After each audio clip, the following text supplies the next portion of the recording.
Hi everyone. Good morning అండి.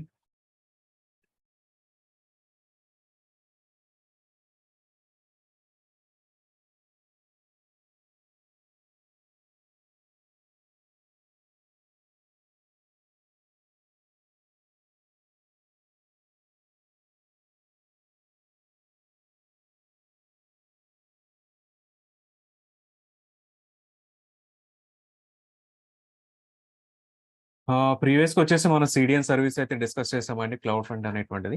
దాన్ని ACM, HTTPS ఎట్లా ఎనేబుల్ చేయాలనేటువంటిది. సో, క్లౌడ్ ఫ్రంట్‌కి ఇది యూజ్ చేస్తామండి. తర్వాత లోడ్ బాలన్సర్ వచ్చినప్పుడు కూడా మనం ఇదే ఏసీఎం అనేటువంటి సర్వీస్ యూజ్ చేసుకొని మనం హెచ్‌టిటిపిఎస్ అనేటువంటిది ఎనేబుల్ చేస్తామండి. So, not only for ACM or load balancer అండి. సో, వేరే ఏ సర్వీసెస్‌లోనైనా ఏడబ్ల్యూఎస్ యూజ్ చేసుకొని మీకు హెచ్‌టిటిపిఎస్ రావాలి అనంటే ఏసీఎం అనేటువంటి సర్వీసే యూజ్ చేస్తారండి. సో, స్నో ఫ్యామిలీ అనేటువంటిది మైగ్రేషన్ ఆఫ్ ద డేటా గురించి అయితే డిస్కస్ చేసాం. సో, దాని ఇందులో సమ్ లిమిట్స్ అయితే ఉన్నాయి. స్నోబాల్‌లో ఓన్లీ స్టోరేజ్ ఉంటది. స్నోబాల్ ఎడ్జ్‌లో స్టోరేజ్‌తో పాటు కంప్యూట్ కూడా ఉంటదండి. స్నో మొబైల్‌లో వచ్చేసి it's like a lorry truck అనమాట. ఒక పెద్ద లారీ కంటైనర్ అయితే మన డేటా సెంటర్‌కి అయితే వస్తుంది ఫర్ డేటా ట్రాన్స్‌ఫర్. సో, మనం ఇవాళ చూస్తేనండి మనకి స్టోరేజ్ రిలేటెడ్ సర్వీసెస్ అయితే డిస్కస్ చేస్తాం. ఒకటి ఈఎఫ్ఎస్ అనేటువంటి service, elastic file system. Second one వచ్చేసి ఈఎఫ్ఎస్ఎక్స్. థర్డ్ వన్ వచ్చేసి ఏడబ్ల్యూఎస్ బ్యాకప్ సర్వీస్. ఇవి 3 సర్వీసెస్ కూడా మనం డిస్కస్ చేస్తామండి. ఆల్రెడీ ప్రీవియస్‌గా వచ్చేసి స్టోరేజెస్‌లో మనం చాలా డిఫరెంట్ సర్వీసెస్ డిస్కస్ చేసాం. ఫర్ ఎగ్జాంపుల్ స్టోరేజ్‌లో చూస్తే గనుక మనకి ఫైల్ లెవెల్ స్టోరేజ్ అని, ఆబ్జెక్ట్ లెవెల్ స్టోరేజ్ అని, బ్లాక్ లెవెల్ స్టోరేజ్ అని మనం అయితే డిస్కషన్ చేసామండి. సో, ఆబ్జెక్ట్ లెవెల్ స్టోరేజ్‌కి వచ్చేసి మనం ఎస్3 అనేటువంటి సర్వీస్ డిస్కస్ చేసాం. దెన్ బ్లాక్ లెవెల్ స్టోరేజ్‌లో వచ్చేసి ఈబీఎస్ అనేటువంటి సర్వీస్ డిస్కస్ చేసామండి. అండ్ ఇందులోనే ఇన్‌స్టెన్స్ స్టోర్ అనేటువంటి సర్వీస్‌ని కూడా మనం డిస్కస్ చేసాం. So, instance storage part of మనకి ఇన్‌స్టెన్స్ టైప్‌లో నుంచే వస్తుంది. అది హోస్ట్ అటాచ్డ్ వాల్యూమ్ అని చెప్పేసి కూడా మనం డిస్కస్ చేసాం టెంపరరీ స్టోరేజ్ కింద. సో, ఇవాళొచ్చేసి మనం ఫైల్ లెవెల్ స్టోరేజ్‌లో ఉన్నటువంటి 2 డిఫరెంట్ సర్వీసెస్ గురించి కూడా మనం చూస్తామండి. సో, ఒకటొచ్చేసేమో EFS for Linux system, FSx for Windows system అండి. సో, ఇవి రెండిట్లో కూడా మనం ఈఎఫ్ఎస్ మీద అయితే డెమోస్ చూస్తామండి. ఎఫ్ఎస్ఎక్స్ మీద వచ్చి జస్ట్ కాన్సెప్చువల్‌గా మనం డిస్కషన్ అయితే చేస్తాం. బట్ ఇది మీరు ఇంట్రెస్టెడ్‌గా ఉంటే గనుక నేను ఒక ట్యూటోరియల్ లింక్ కూడా మీకు ప్రొవైడ్ చేశాను ఇందులో ప్రెజెంటేషన్‌లో.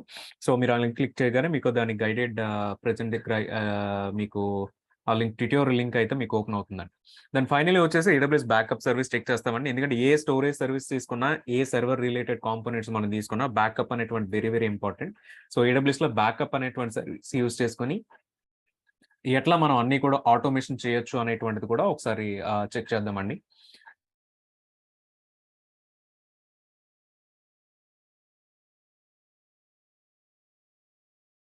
సో, ఫస్ట్ వచ్చేసి మనం ఎలాస్టిక్ ఫైల్ సిస్టమ్ గురించి అయితే డిస్కస్ చేద్దాం. సో, దీని షార్ట్ ఫార్మ్‌లో మనం ఈఎఫ్ఎస్ అని చెప్పేసి అయితే కాల్ చేస్తామండి.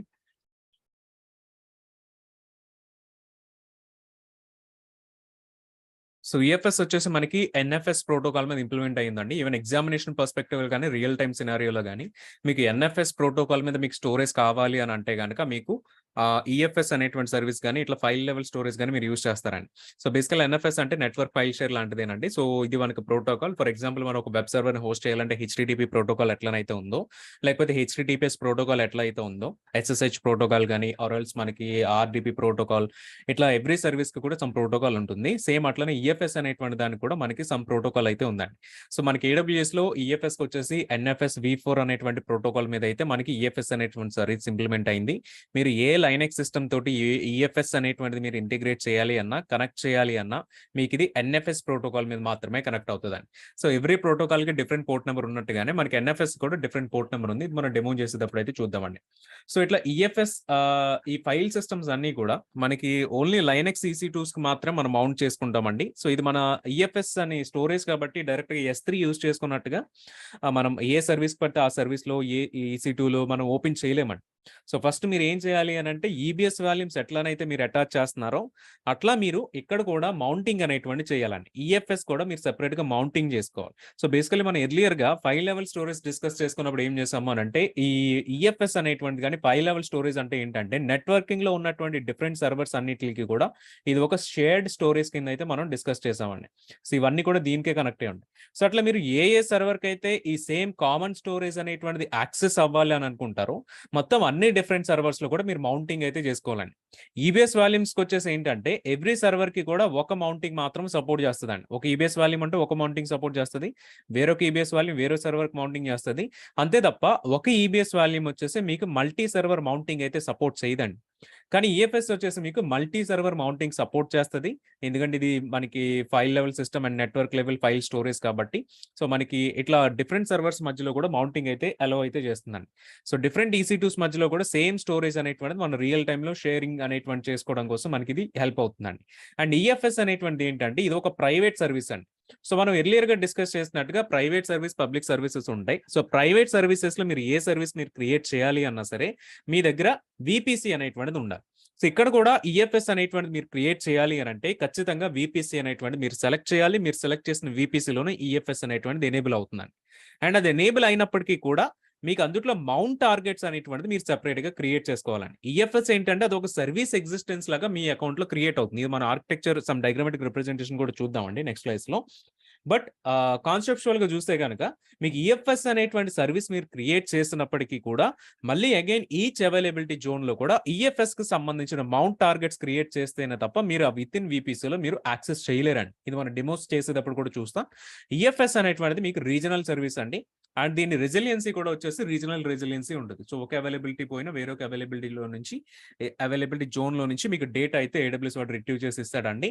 అండ్ ఇవి ప్రైవేట్ సర్వీస్ అనుకుంటున్నాం కాబట్టి ఓన్లీ విత్ ఇన్ VPC మాత్రమే యాక్సెస్ అవుతుంది కాబట్టి మీకు ఒకవేళ ఇన్ కేస్ VPN అనేటువంటిది కానీ డైరెక్ట్ కనెక్ట్ అనేటువంటిది కానీ మీరు ఎనేబుల్ చేసుకుని ఉంటే, ఆల్రెడీ మనం VPN గురించి సాఫ్ట్వేర్ VPN హార్డ్వేర్ VPN గురించి ఆల్రెడీ మనం డిస్కషన్ అయితే చేసాం, వాటిపైన డెమోస్ కూడా చూసామండి. సో డైరెక్ట్ కనెక్ట్ కూడా ఎట్లా కేబుల్ కనెక్టివిటీ అనేటువంటిది AWS డేటా సెంటర్స్ నుంచి మీకు సంబంధించిన అంటే మీ లొకేషన్స్ లోకి ఎట్లా అయితే కేబుల్ కనెక్టివిటీ వస్తుంది అనేటువంటి చూసాం. సో ఇట్లా మీకు ఏవైనా ఇట్లా VPN రిలేటెడ్ కనెక్టివిటీ కానీ డైరెక్ట్ కనెక్ట్ అనేటువంటి సర్వీస్ కానీ మీరు ఎనేబుల్ చేసుకొని ఉంటే కనుక మీ ఆన్ ప్రిమైజ్ లో ఉన్నటువంటి సర్వర్స్ కూడా మీ డేటా సెంటర్ లో ఉన్నటువంటి సర్వర్స్ కూడా మీరు AWS కి సంబంధించిన ఈఎఫ్ఎస్ అయితే యూస్ చేయొచ్చండి. అంతేగాని పబ్లిక్ గా వితౌట్ VPN కానీ వితౌట్ డైరెక్ట్ కనెక్ట్ కానీ ఆన్ ప్రిమైజ్ లో ఉన్నటువంటి సర్వర్స్ తోటి మీరు మీ ఈఎఫ్ఎస్ స్టోరేజ్ అయితే మీరు కనెక్ట్ చేయలేరండి. ఇది not only for AWS services. మీకు ఈఎఫ్ఎస్ అనేటువంటిది AWS ఒక్కదానికే కాదు, బయట ఉన్నటువంటి సర్వర్స్ కూడా వేరే క్లౌడ్ లో ఉన్నటువంటి సర్వర్స్ కి మీరు ఈఎఫ్ఎస్ ఇంటిగ్రేట్ చేసుకోవచ్చు, లేదంటే ఆన్ ప్రిమైజ్ లో ఉన్నటువంటి సర్వర్స్ కూడా ఇంటిగ్రేట్ చేసుకోవచ్చు. కానీ ఒకటి ఏంటి అని అంటే మనకి ఇక్కడ ఈ VPN అనేటువంటిది ఎనేబుల్ చేసుకోవాలండి. రెండింటి మధ్య కూడా, రెండు నెట్వర్క్స్ మధ్య, హైబ్రిడ్ నెట్వర్క్స్ మధ్యలో కూడా ఎనేబుల్ చేసుకున్నప్పుడు మనకి పాసిబిలిటీ అయితే వస్తుందండి. సో దీన్ని మనం ఆర్కిటెక్చరల్ రిప్రజెంటేషన్ కనుక చూస్తే, ఫర్ ఎగ్జాంపుల్ ఒక రీజన్ తీసుకుంటున్నారండి, అందులో ఒక VPC క్రియేట్ చేసాం. సో 10 సిరీస్ తోటి, అండ్ ఇది ముంబై రీజన్ లోనైతే మనం క్రియేట్ చేస్తున్నామండి. సో బేసికలీ 3 అవైలబిలిటీ జోన్స్ ఉంటాయి. మనం అయితే డయాగ్రామాటిక్ రిప్రజెంటేషన్ కోసం 2 అవైలబిలిటీ జోన్స్ తీసుకుంటున్నాం, AZA అండ్ AZB. మీరు ఎప్పుడైతే ఈఎఫ్ఎస్ అనేటువంటి క్రియేట్ చేస్తారనండి, మీ అకౌంట్ కి డెడికేటెడ్ గా ఒక ఫైల్ స్ట్రక్చర్ అయితే క్రియేట్ అవుతుంది, ఆ ఫైల్ సిస్టమ్ అయితే క్రియేట్ అవుతుందండి. సో దీనికి ఎగ్జామినేషన్ పర్స్పెక్టివ్ లో మనకి POSIX పర్మిషన్స్ తోటి క్రియేట్ అయ్యేటువంటి ఫైల్ స్టోరేజ్ ఏంటి అనేటువంటి క్వశ్చన్ అయితే మనకు వస్తూ ఉంటుందండి.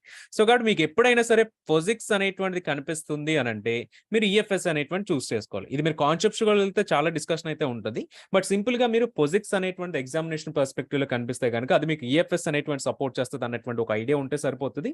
మనకి ర్యాండమ్ గా ఎప్పుడైనా రేర్ గా ఈ క్వశ్చన్ వచ్చేటువంటి ఛాన్స్ ఉంటుంది. సో దట్ అందు గురించే POSIX అనేటువంటి యాడ్ చేశాను. సో POSIX అనేటువంటి యాడ్ చేస్తే ఇది మీకు file systems and that only for the Linux file systems మాత్రమే మనకి ఈఎఫ్ఎస్ అనేటువంటి దానికి మాత్రమే POSIX అనేటువంటిది సపోర్ట్ చేస్తూ ఉంటుందండి. సో మీరు ఈఎఫ్ఎస్ అనేటువంటిది క్రియేట్ చేసినప్పుడు నేను ఇక్కడ రిప్రజెంటేషన్ లో చూపించినప్పటికీ VPC లో చూపించినప్పటికీ కూడా ఇది మీకు out side of VPC create అవుతుంది. మరి విత్ ఇన్ VPC లోపల సర్వీసెస్ ఎట్లా కనెక్ట్ అవుతాయి అని అంటే, ఫర్ ఎగ్జాంపుల్ EC2 లాంటివి మీరు మౌంట్ టార్గెట్స్ అనేటువంటిది డెఫినెట్ గా క్రియేట్ చేయాలని. మౌంట్ టార్గెట్స్ అనేవి క్రియేట్ చేయకపోతే మీకు యాక్సెస్ అనేటువంటిది రాదు. మనం ఎర్లియర్ గా VPC ఎండ్ పాయింట్స్ గురించి ఒక డిస్కషన్ అయితే చేస్తామండి.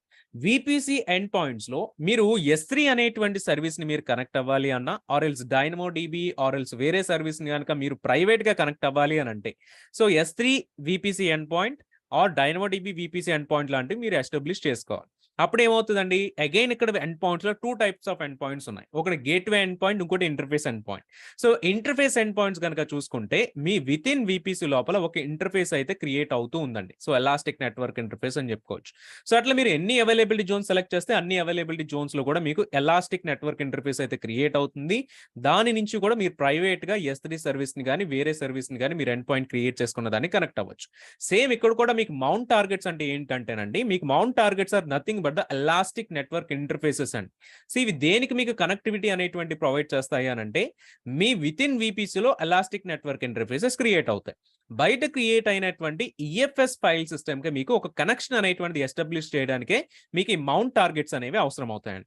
సో మౌంట్ టార్గెట్స్ ఉంటేనే బయట క్రియేట్ అయినటువంటి ఈఎఫ్ఎస్ సిస్టమ్ కి మీ విపిసిలో ఉన్నటువంటి సర్వీసెస్ కనెక్ట్ అయ్యేదానికి మీకు ఒక కనెక్షన్ అనేటువంటిది ఎస్టాబ్లిష్ అవుతుందండి. సో అందు గురించి మనకి మౌంట్ టార్గెట్స్ అనేటువంటి మ్యాండేటరీగా క్రియేట్ చేస్తాం. సో ఎక్కడైతే మీరు ఎలాస్టిక్ నెట్వర్క్ ఇంటర్ఫేసెస్ ఉన్నాయంటున్నారో మనం ఎర్లియర్ గా EC2 గురించి డిస్కస్ చేస్తున్నప్పుడు ఎలాస్టిక్ నెట్వర్క్ ఇంటర్ఫేస్ కి మాత్రమే private IP and then public IP కానీ ఆర్ఎల్ సెక్యూరిటీ గ్రూప్స్ కానీ ఇవన్నీ కూడా మనకి అటాచ్ అయ్యి ఉంటాయి. So irrespective of the server మన సేమ్ అట్లనే ఇక్కడ మీరు మౌంట్ టార్గెట్ అనేటువంటిది కూడా ఎలాస్టిక్ నెట్వర్క్ ఇంటర్ఫేస్ అంటున్నాం కాబట్టి ఎవ్రీ మౌంట్ టార్గెట్ కి ఎవ్రీ ఎలాస్టిక్ నెట్వర్క్ ఇంటర్ఫేస్ కి కూడా మనకు ఒక ప్రైవేట్ ఐపీ అనేటువంటి విత్ ఇన్ విపిసి రేంజ్ లో మనకు ఆ ప్రైవేట్ ఐపీ అడ్రస్ అనేటువంటిది అటాచ్ అవుతుంది. అండ్ ఎలాస్టిక్ నెట్వర్క్ ఇంటర్ఫేసెస్ కాబట్టి నథింగ్ బట్ ఇక్కడ కూడా మన సెక్యూరిటీ గ్రూప్స్ అనేటువంటిది ఈ మౌంట్ టార్గెట్స్ పైన మనం అటాచ్ చేసుకోవచ్చు అండి. సో కాబట్టి మనకి ఈఎఫ్ఎస్ మీదకి ఎవరు కనెక్ట్ అవ్వచ్చు, ఏ పోర్ట్ మీద కనెక్ట్ అవ్వచ్చు, ఇవన్నీ కూడా మనం ఇక్కడ కంట్రోల్ చేసుకునేటువంటి ఆప్షన్ అయితే మనకి ఈఎఫ్ఎస్ మౌంట్ టార్గెట్స్ అయితే ప్రొవైడ్ చేస్తున్నాయి. అండ్ ఈ మౌంట్ టార్గెట్స్ వచ్చేసి మనం EC2s అయితే క్రియేట్ చేసుకోవచ్చు. అగైన్ ఇక్కడ మౌంట్ టార్గెట్స్ అనేటువంటిది మీకు ఎన్ని అవైలబిలిటీ జోన్స్ ఉంటే ఆ అన్ని అవైలబిలిటీ జోన్స్ లో మీరు క్రియేట్ చేసుకోవచ్చు. That is the best practice అనమాట. ఎందుకంటే బెస్ట్ ప్రాక్టీస్ అని అంటే ఫర్ ఎగ్జాంపుల్ మనకి 2 ఏజెస్ లో క్రియేట్ చేసామండి. 2 ఏజెస్ లో మనం 2 మౌంట్ టార్గెట్స్ క్రియేట్ చేసినప్పటికీ ఒక మౌంట్ టార్గెట్ ఇక్కడ మనకి డౌన్ అయిపోయింది అనుకోండి. సో వేరొక మౌంట్ టార్గెట్ నుంచి మీ సర్వర్స్ కనెక్ట్ అయ్యేటువంటి ఆప్షన్ అయితే ఉంటుంది. అట్లా మీకు హై అవైలబిలిటీ అనేటువంటిది కావాలి అన్నప్పుడు మీరు ఇట్లా 2 మౌంట్ టార్గెట్స్ కానీ 3 మౌంట్ టార్గెట్స్ కానీ based on your use case or requirement బట్టి కూడా మనం క్రియేట్ చేసుకుంటాం. బట్ సింగిల్ గా ఒక మౌంట్ టార్గెట్ క్రియేట్ చేసినప్పటికీ మీకు ఈఎఫ్ఎస్ అనేటువంటి యాక్సెస్ అవుతుంది. ఖచ్చితంగా 2 క్రియేట్ చేయాలని కాదు కానీ but as per best practice and recommendation ఏంటి అని అంటే హై అవైలబిలిటీ కావాలి అని అంటే మనం 2 అవైలబిలిటీ జోన్స్ లో 2 మౌంట్ టార్గెట్స్ క్రియేట్ చేసుకుంటాం. అండ్ ఇంకొకటి ఏంటి అని అంటే ఒక్కొక్క ఏజీకి వచ్చేసి మీరు 1 మౌంట్ టార్గెట్ మాత్రమే క్రియేట్ చేసుకోగలరు ఇర్రెస్పెక్టివ్ ఆఫ్ ద సబ్నెట్స్ అని. ఒక ఏజీలో మీరు 3 సబ్నెట్స్ క్రియేట్ చేసి ఉండొచ్చు బట్ ఒక ఏజీకి వచ్చేసి ఒక మౌంట్ టార్గెట్ మాత్రమే క్రియేట్ చేసుకోగలరు. సో ఆ రిస్ట్రిక్షన్ కూడా ఉందండి. మోర్ దెన్ 1 మౌంట్ టార్గెట్ అనేటువంటి పెర్ ఏజీ మనం క్రియేట్ చేయలేమండి. సో ఇది మీకు EC2 instances with in VPC లోపల EC2 ఇన్స్టెన్సెస్ కానీ or computer related services like lambda అనేటువంటి కానీ ఫర్దర్ గా మనం ECS అనేటువంటి సర్వీస్, ఫార్గేట్ అనేటువంటి సర్వీస్ ఇవన్నీ మనం డిస్కస్ చేస్తాం. ఈవెన్ అవి కూడా మీకు యాక్సెస్ అవ్వాలి అంటే త్రూ దీస్ మౌంట్ టార్గెట్స్ వల్లనే మీకు యాక్సెస్ అనేటువంటిది వస్తుంది. అండ్ సేమ్ ఇదే హైబ్రిడ్ కనెక్టివిటీ అనేటువంటిది కనుక చూసుకుంటే దీన్ని మీరు ఎక్స్టెండ్ చేయాలి అని అంటే విపిసి ఎక్స్టెన్షన్ వస్తుంది. దెన్ ఇది మీకు డైరెక్ట్ కనెక్ట్ ఐకాన్ అండి. సో డైరెక్ట్ కనెక్ట్ అనేటువంటి ఎక్స్టెన్షన్ కూడా మీరు తీసుకున్నప్పుడు మీ on premise or on premise data center లో ఉన్నటువంటి సర్వర్స్ కూడా మీరు కనెక్టివిటీ అనేటువంటిది ఈ మౌంట్ టార్గెట్స్ లోనే మీరు ఎస్టాబ్లిష్ చేసుకోవచ్చు అండి. ఇట్లా మీకు చూసుకుంటే కనుక నార్మల్ EC2 AWS సర్వీసెస్ కానీ out side of AWS services కానీ మీకు కనెక్టివిటీ అనేటువంటిది ఇట్లా ఈ మేజర్ కాంపోనెంట్స్ ద్వారా ఇట్లా మీకు కనెక్టివిటీ అనేటువంటిది ఎస్టాబ్లిష్ చేసుకోవచ్చు. ఇందులో కీ పాయింట్స్ కూడా చూద్దామండి. సో మెయిన్ గా ఈఎఫ్ఎస్ అనేటువంటిది ఏంటి అని అంటే ఓన్లీ ఫర్ లైనక్స్ సిస్టమ్స్ అండి. మీకు ఎగ్జామినేషన్ పర్స్పెక్టివ్ లో ఫైల్ సిస్టమ్ అండ్ విండోస్ అని వచ్చింది అంటే అక్కడ మీరు ఈఎఫ్ఎస్ అనేటువంటిది చూస్ చేసుకోకూడదు. ఎందుకంటే విండోస్ సిస్టమ్స్ కి వచ్చేసి మనకి సపరేట్ గా ఫైల్ సిస్టమ్ అనేటువంటిది ఉండాలి. So which is called as FSX, file system for X means Windows అండి. File system for Windows systems అని చెప్పేసి వాడు క్రియేట్ చేశాడు. అండ్ ఈ రెండింటి మధ్య మీరు డిఫరెన్స్ అనేటువంటి చూస్తే ఇక్కడ ఈఎఫ్ఎస్ అంటే ఏంటంటే ఎలాస్టిక్ ఫైల్ సిస్టమ్ అండి. కానీ FSX లో మీకు ఎలాస్టిక్ అనేటువంటి వర్డ్ యూజ్ చేయట్లేదు. అది ఎందుకు యూజ్ చేయట్లేదని మనం FSX లో డిస్కస్ చేద్దాం. అండ్ మనం ఏ స్టోరేజ్ అనేటువంటి తీసుకున్నానంటే మీకు డిఫరెంట్ టైప్స్ అనేవి ఉంటాయి అనమాట. ఫర్ ఎగ్జాంపుల్ EBS తీసుకున్నారనుకోండి, EBS లో వచ్చేసి మీకు GP2 అనేటువంటిది ఉంది. బట్ దీనికంటే పైన మనకి SSD HDD అనేటువంటిది ఉంది. SSD లో తీసుకుంటే GP2 ఉంది, GP3 ఉందండి. సేమ్ అట్లానే మనకి ఇంకా IO బేస్డ్ లోకి వెళ్తే IO1 ఉంది, IO2 ఉంది అండ్ IO2 బ్లాక్ ఎక్స్ప్రెస్ అనేటువంటిది ఇవన్నీ కూడా మనకి SSD లోనైతే ఉన్నాయి. అండ్ సేమ్ అట్లనే హెచ్డిడిలో చూసుకుంటే కనుక మనకి అక్కడ కోల్డ్ స్టోరేజ్ అని లేకపోతే optimise cold storage, throughput optimised అని చెప్పేసి ఎక్స్ట్రా 2 స్టోరేజ్ క్లాసెస్ అయితే మనకి అక్కడ కనిపిస్తున్నాయి. అండ్ S3లో తీసుకున్న స్టాండర్డ్ అని, S3 స్టాండర్డ్ అని లేకపోతే ఇన్ఫ్రీక్వెంట్ యాక్సెస్ అని ఇట్లా డిఫరెంట్ అయితే ఉన్నాయి. సేమ్ అట్లనే ఇక్కడ కూడా ఈ ఎలాస్టిక్ ఫైల్ సిస్టమ్ లో కూడా మీకు 2 టైప్స్ అయితే కనిపిస్తున్నాయి. సో ఫస్ట్ వన్ వచ్చేసి మనకి జనరల్ పర్పస్, సెకండ్ వన్ వచ్చేసి మాక్సిమం IO అండి. సేమ్ EBS సర్వీస్ లో జనరల్ పర్పస్ అనేటువంటి తీసుకుంటే ఏంటండి, ఫర్ ఎగ్జాంపుల్ GP2 అనేటువంటి ఎగ్జాంపుల్ గా తీసుకున్నాం అనుకోండి EBS వాల్యూమ్స్ లో. సో GP2 లో మీరు అసైన్ చేసినటువంటి ఎవ్రీ 1 GB వాల్యూమ్ కి కూడా 3 IOPS అనేవి వస్తాయి. సో సో మనకి డిస్క్ పెర్ఫార్మెన్స్ అనేటువంటి ఐఆప్స్ తోటి తెలుస్తుంది అని చెప్పేసి ఎర్లియర్ గా డిస్కస్ చేస్తాం ఈబీఎస్ డిస్కషన్ లో.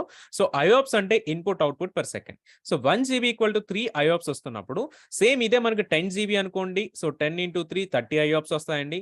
100 GB అయితే కనుక మీకు 300 ఐఆప్స్ అయితే వస్తాయి. అట్లా మీరు ఎంత జీబీ అయితే అలొకేట్ చేస్తున్నారో అంత జీబీ బేస్డ్ మీకు పెర్ఫార్మెన్స్ అనేటువంటిది డిస్క్ లో మీకు వస్తూ ఉంటుంది. అది మనకు GP2 అండ్ వీటిల్లో. అండ్ అదే ఐఓ తీసుకున్నాం అనుకోండి, IO1 and IO2, IO3 are black express ఇవి తీసుకున్నాం అనుకోండి, అక్కడ ఏమంటే మీకు ఎక్స్ప్లిసిట్ గా ఎన్ని ఐఆప్స్ కావాలి irrespective of the storage and irrespective of the storage size ఎన్ని ఐఆప్స్ మీకు కావాలి అనేటువంటిది మీరు ఎక్స్ప్లిసిట్ గా మీరు మెన్షన్ చేయొచ్చు. ఫర్ ఎగ్జాంపుల్ మీకు ఒక 1000 ఐఆప్స్ కావాలా, 10,000 ఐఆప్స్ కావాలా, ఇట్లా మీరు మెన్షన్ చేయొచ్చు అండి. సేమ్ అట్లానే ఇదే కాన్సెప్ట్ మీకు ఈఎఫ్ఎస్ లో కూడా వర్కౌట్ అవుతుందండి. సో ఎట్లా అనంటే మీకు జనరల్ పర్పస్ తీసుకున్నప్పుడు ఏంటి అని అంటే ఇక్కడ మీకు ఐఆప్స్ ఎట్లా ఉంటది అని అంటేనండి, మీకు ఎంతైతే స్టోరేజ్ మీకు ఈఎఫ్ఎస్ లో యాడ్ అయి ఉందో దాన్ని బేస్ చేసుకుని మీకు నెంబర్ ఆఫ్ ఐఆప్స్ అనేవి రావడం జరుగుతుంది based on the storage size అండి.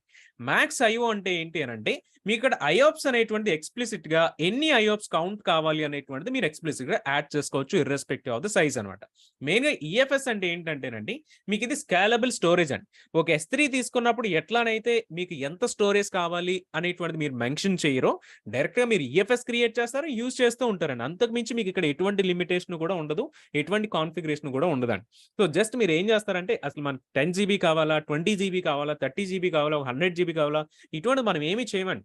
మీరు ఈఎఫ్ఎస్ లో ఎంత స్టోరేజ్ అయితే చేస్తారో ఆ స్టోరేజ్ ని బట్టి అది ఆటోమేటిక్ గా స్కేల్ అవుతూ కూడా ఉంటుందండి స్టోరేజ్ అనేది. సేమ్ లైక్ S3 అన్నమాట. కానీ ఈబీఎస్ తీసుకుంటేనండి అక్కడ మీకు ఒక డిస్క్ సైజ్ ఎంత 8 జీబీనా, 30 జీబీనా, 100 జీబీనా అనేటువంటి మీరు ఎక్స్ప్లిసిట్ గా కాన్ఫిగర్ చేయవలసిన నీడ్ అయితే ఉంటుంది. బట్ ఈఎఫ్ఎస్ కి వచ్చేసి అటువంటి కాన్ఫిగరేషన్ అయితే మీరు ఏం చేయక్కర్లేదు. ఎంత స్టోరేజ్ యూజ్ చేస్తున్నారన్న దాన్ని బట్టి మీకు పెర్ఫార్మెన్స్ అనేటువంటి చేంజ్ అవుతూ ఉంటుంది.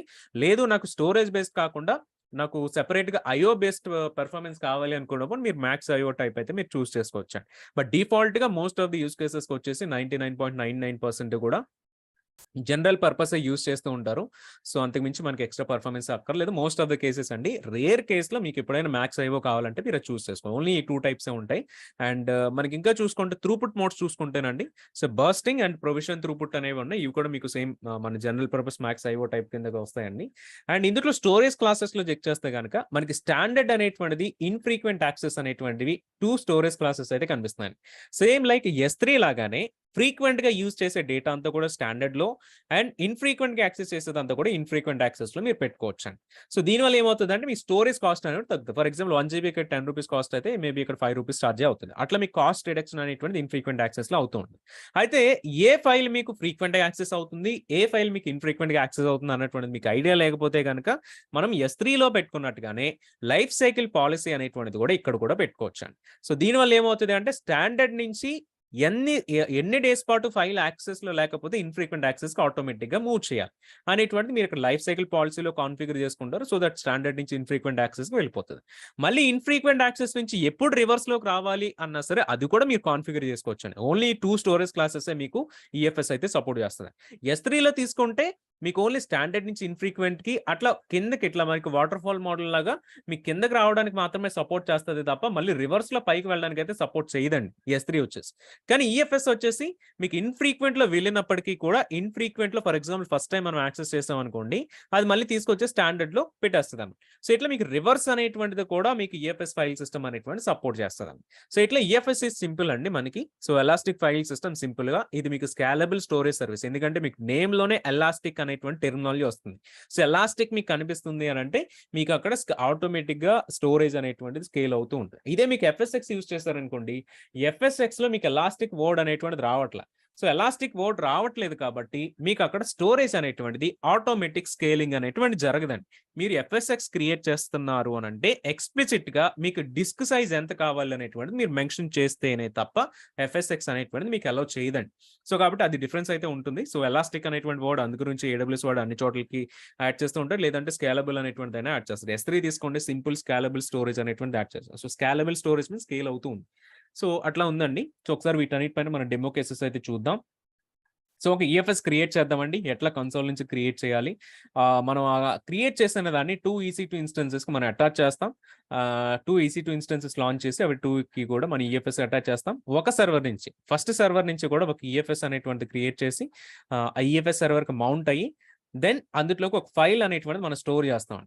మళ్ళీ సెకండ్ సర్వర్ నుంచి కనెక్ట్ అయ్యి ఆ సేమ్ ఫైల్ అనేటువంటిది సెకండ్ సర్వర్లో మనకి విజిబిలిటీ ఉందా లేదా అనేటువంటి చెక్ చేద్దాం. ఎందుకంటే ఇది షేరబుల్ స్టోరేజ్ కదండి.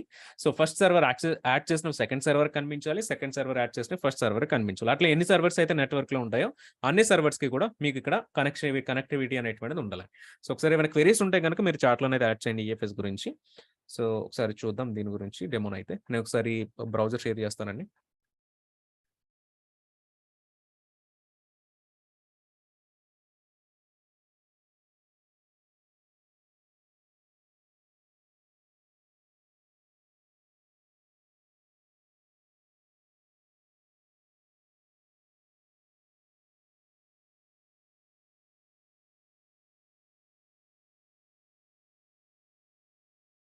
సో ఇది రీజనల్ సర్వీస్ కాబట్టి ఫస్ట్ మీరు రీజన్ చెక్ చేసుకోండి. బట్ బిఫోర్ దట్ మనం ఒకసారి క్లౌడ్ ఫార్మేషన్కి వెళ్దాం. సో 2 సర్వర్స్ ఏవైతే ఉన్నాయో అవి యూజింగ్ ద క్లౌడ్ ఫార్మేషన్ ద్వారా మనం క్రియేట్ చేద్దామండి.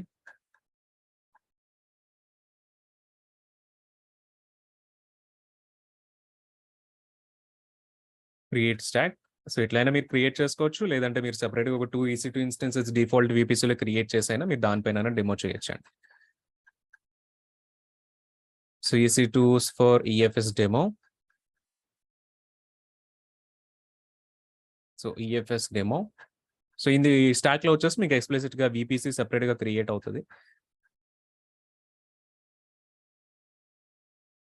చెక్ చేసి క్లిక్ ఆన్ సబ్మిట్.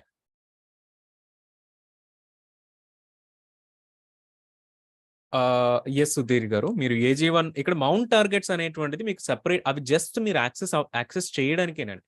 అది ఒక పాత్ లాగా మీకు.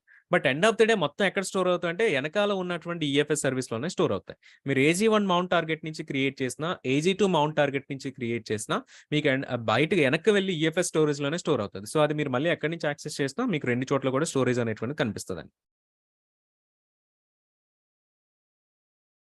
సో రిసోర్సెస్ తీసుకుంటే VPC సబ్నెట్స్ ఇవి ఆల్రెడీ క్రియేట్ అయినాయి. సో మనకి VPC ఒకటి చాలు మనం EFS క్రియేట్ చేయడానికి. సో ఈలోపు సర్వర్స్ క్రియేట్ అవుతుంటే బట్ మనం ఒకసారి EFS కన్సోల్కి వెళ్దాం.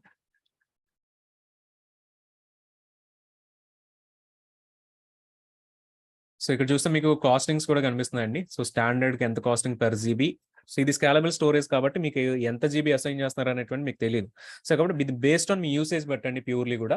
So $0.33 per GB if it is standard storage. If it is infrequent చూస్తే మీకు కాస్ట్ తగ్గుతుంది 0.027 అండి. సో చాలా కాస్ట్ అయితే మీకు తగ్గుతుంది. సో సేమ్ అట్లా 1 జోన్ స్టోరేజ్ కూడా ఉంది. So 0.176 and 1 zone infrequent access ఇంత కాస్ట్ అయితే ఉంది. And provision throughput. సో ఇవన్నీ కూడా ఉన్నాయి. సో ఫైల్ సిస్టమ్స్ మనకి జస్ట్ ఓన్లీ ఫైల్ సిస్టమ్స్ ఒక్కటే ఉంటుందండి. So let's go to file systems. ఇది మనం 2 ways లో క్రియేట్ చేసుకోవచ్చు ఫైల్ సిస్టమ్స్ అనేవి. Create file system. So file system name add చేయండి. So EFS with default settings. So మీరు ఏం చేయక్కర్లేదని డిఫాల్ట్గా క్రియేట్ చేస్తున్నప్పుడు జస్ట్ నేమ్ ఒకటి ఇచ్చి, ఇది కూడా నేమ్ కూడా మీకు ఆప్షనల్. జస్ట్ VPC ఒకటి సెలెక్ట్ చేసుకోండి. మన కస్టమ్ VPC చూస్ చేసుకుందాం. క్లౌడ్ ఫార్మేషన్ ద్వారా క్రియేట్ అయింది. So create. So that's it. మీకు EFS అనేటువంటి క్రియేట్ అయిపోతుందండి ఎంత సింపుల్గా. లేదు కొన్ని కస్టమైజేషన్స్ మనం చేసుకోవాలి అనుకుంటే కనుక మీరు create file system. So EFS custom మనం VPC చూస్ చేసుకుందాం. దెన్ ఇక్కడ మీకు కస్టమైజ్ ఆప్షన్ అని చెప్పేసి ఉందండి. సో కస్టమైజ్ ఆప్షన్లో మీకు స్టోరేజ్ క్లాస్ ఉంది. స్టాండర్డ్ స్టోరేజ్ క్లాసా, 1 జోన్ స్టోరేజ్ క్లాసా. సో ఇవన్నీ కనిపిస్తున్నాయి.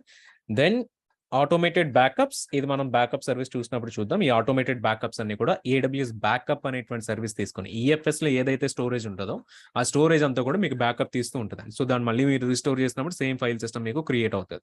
సో ఇది మీకు యాక్చువల్లీ DR ఉన్నప్పుడు కానీ DR డిజాస్టర్ రికవరీ సిచ్యువేషన్స్ కోసం బ్యాకప్స్ అనేవి క్రియేట్ చేసుకుంటూ ఉంటారు. చూద్దామండి దీని గురించి కూడా. బట్ ప్రెసెంట్ అయితే నేను స్టాప్ చేస్తున్నాను. చూస్తే మీకు వీడి రికమెండేషన్ ఏంటంటే ఖచ్చితంగా బ్యాకప్ క్రియేట్ చేసుకోమని.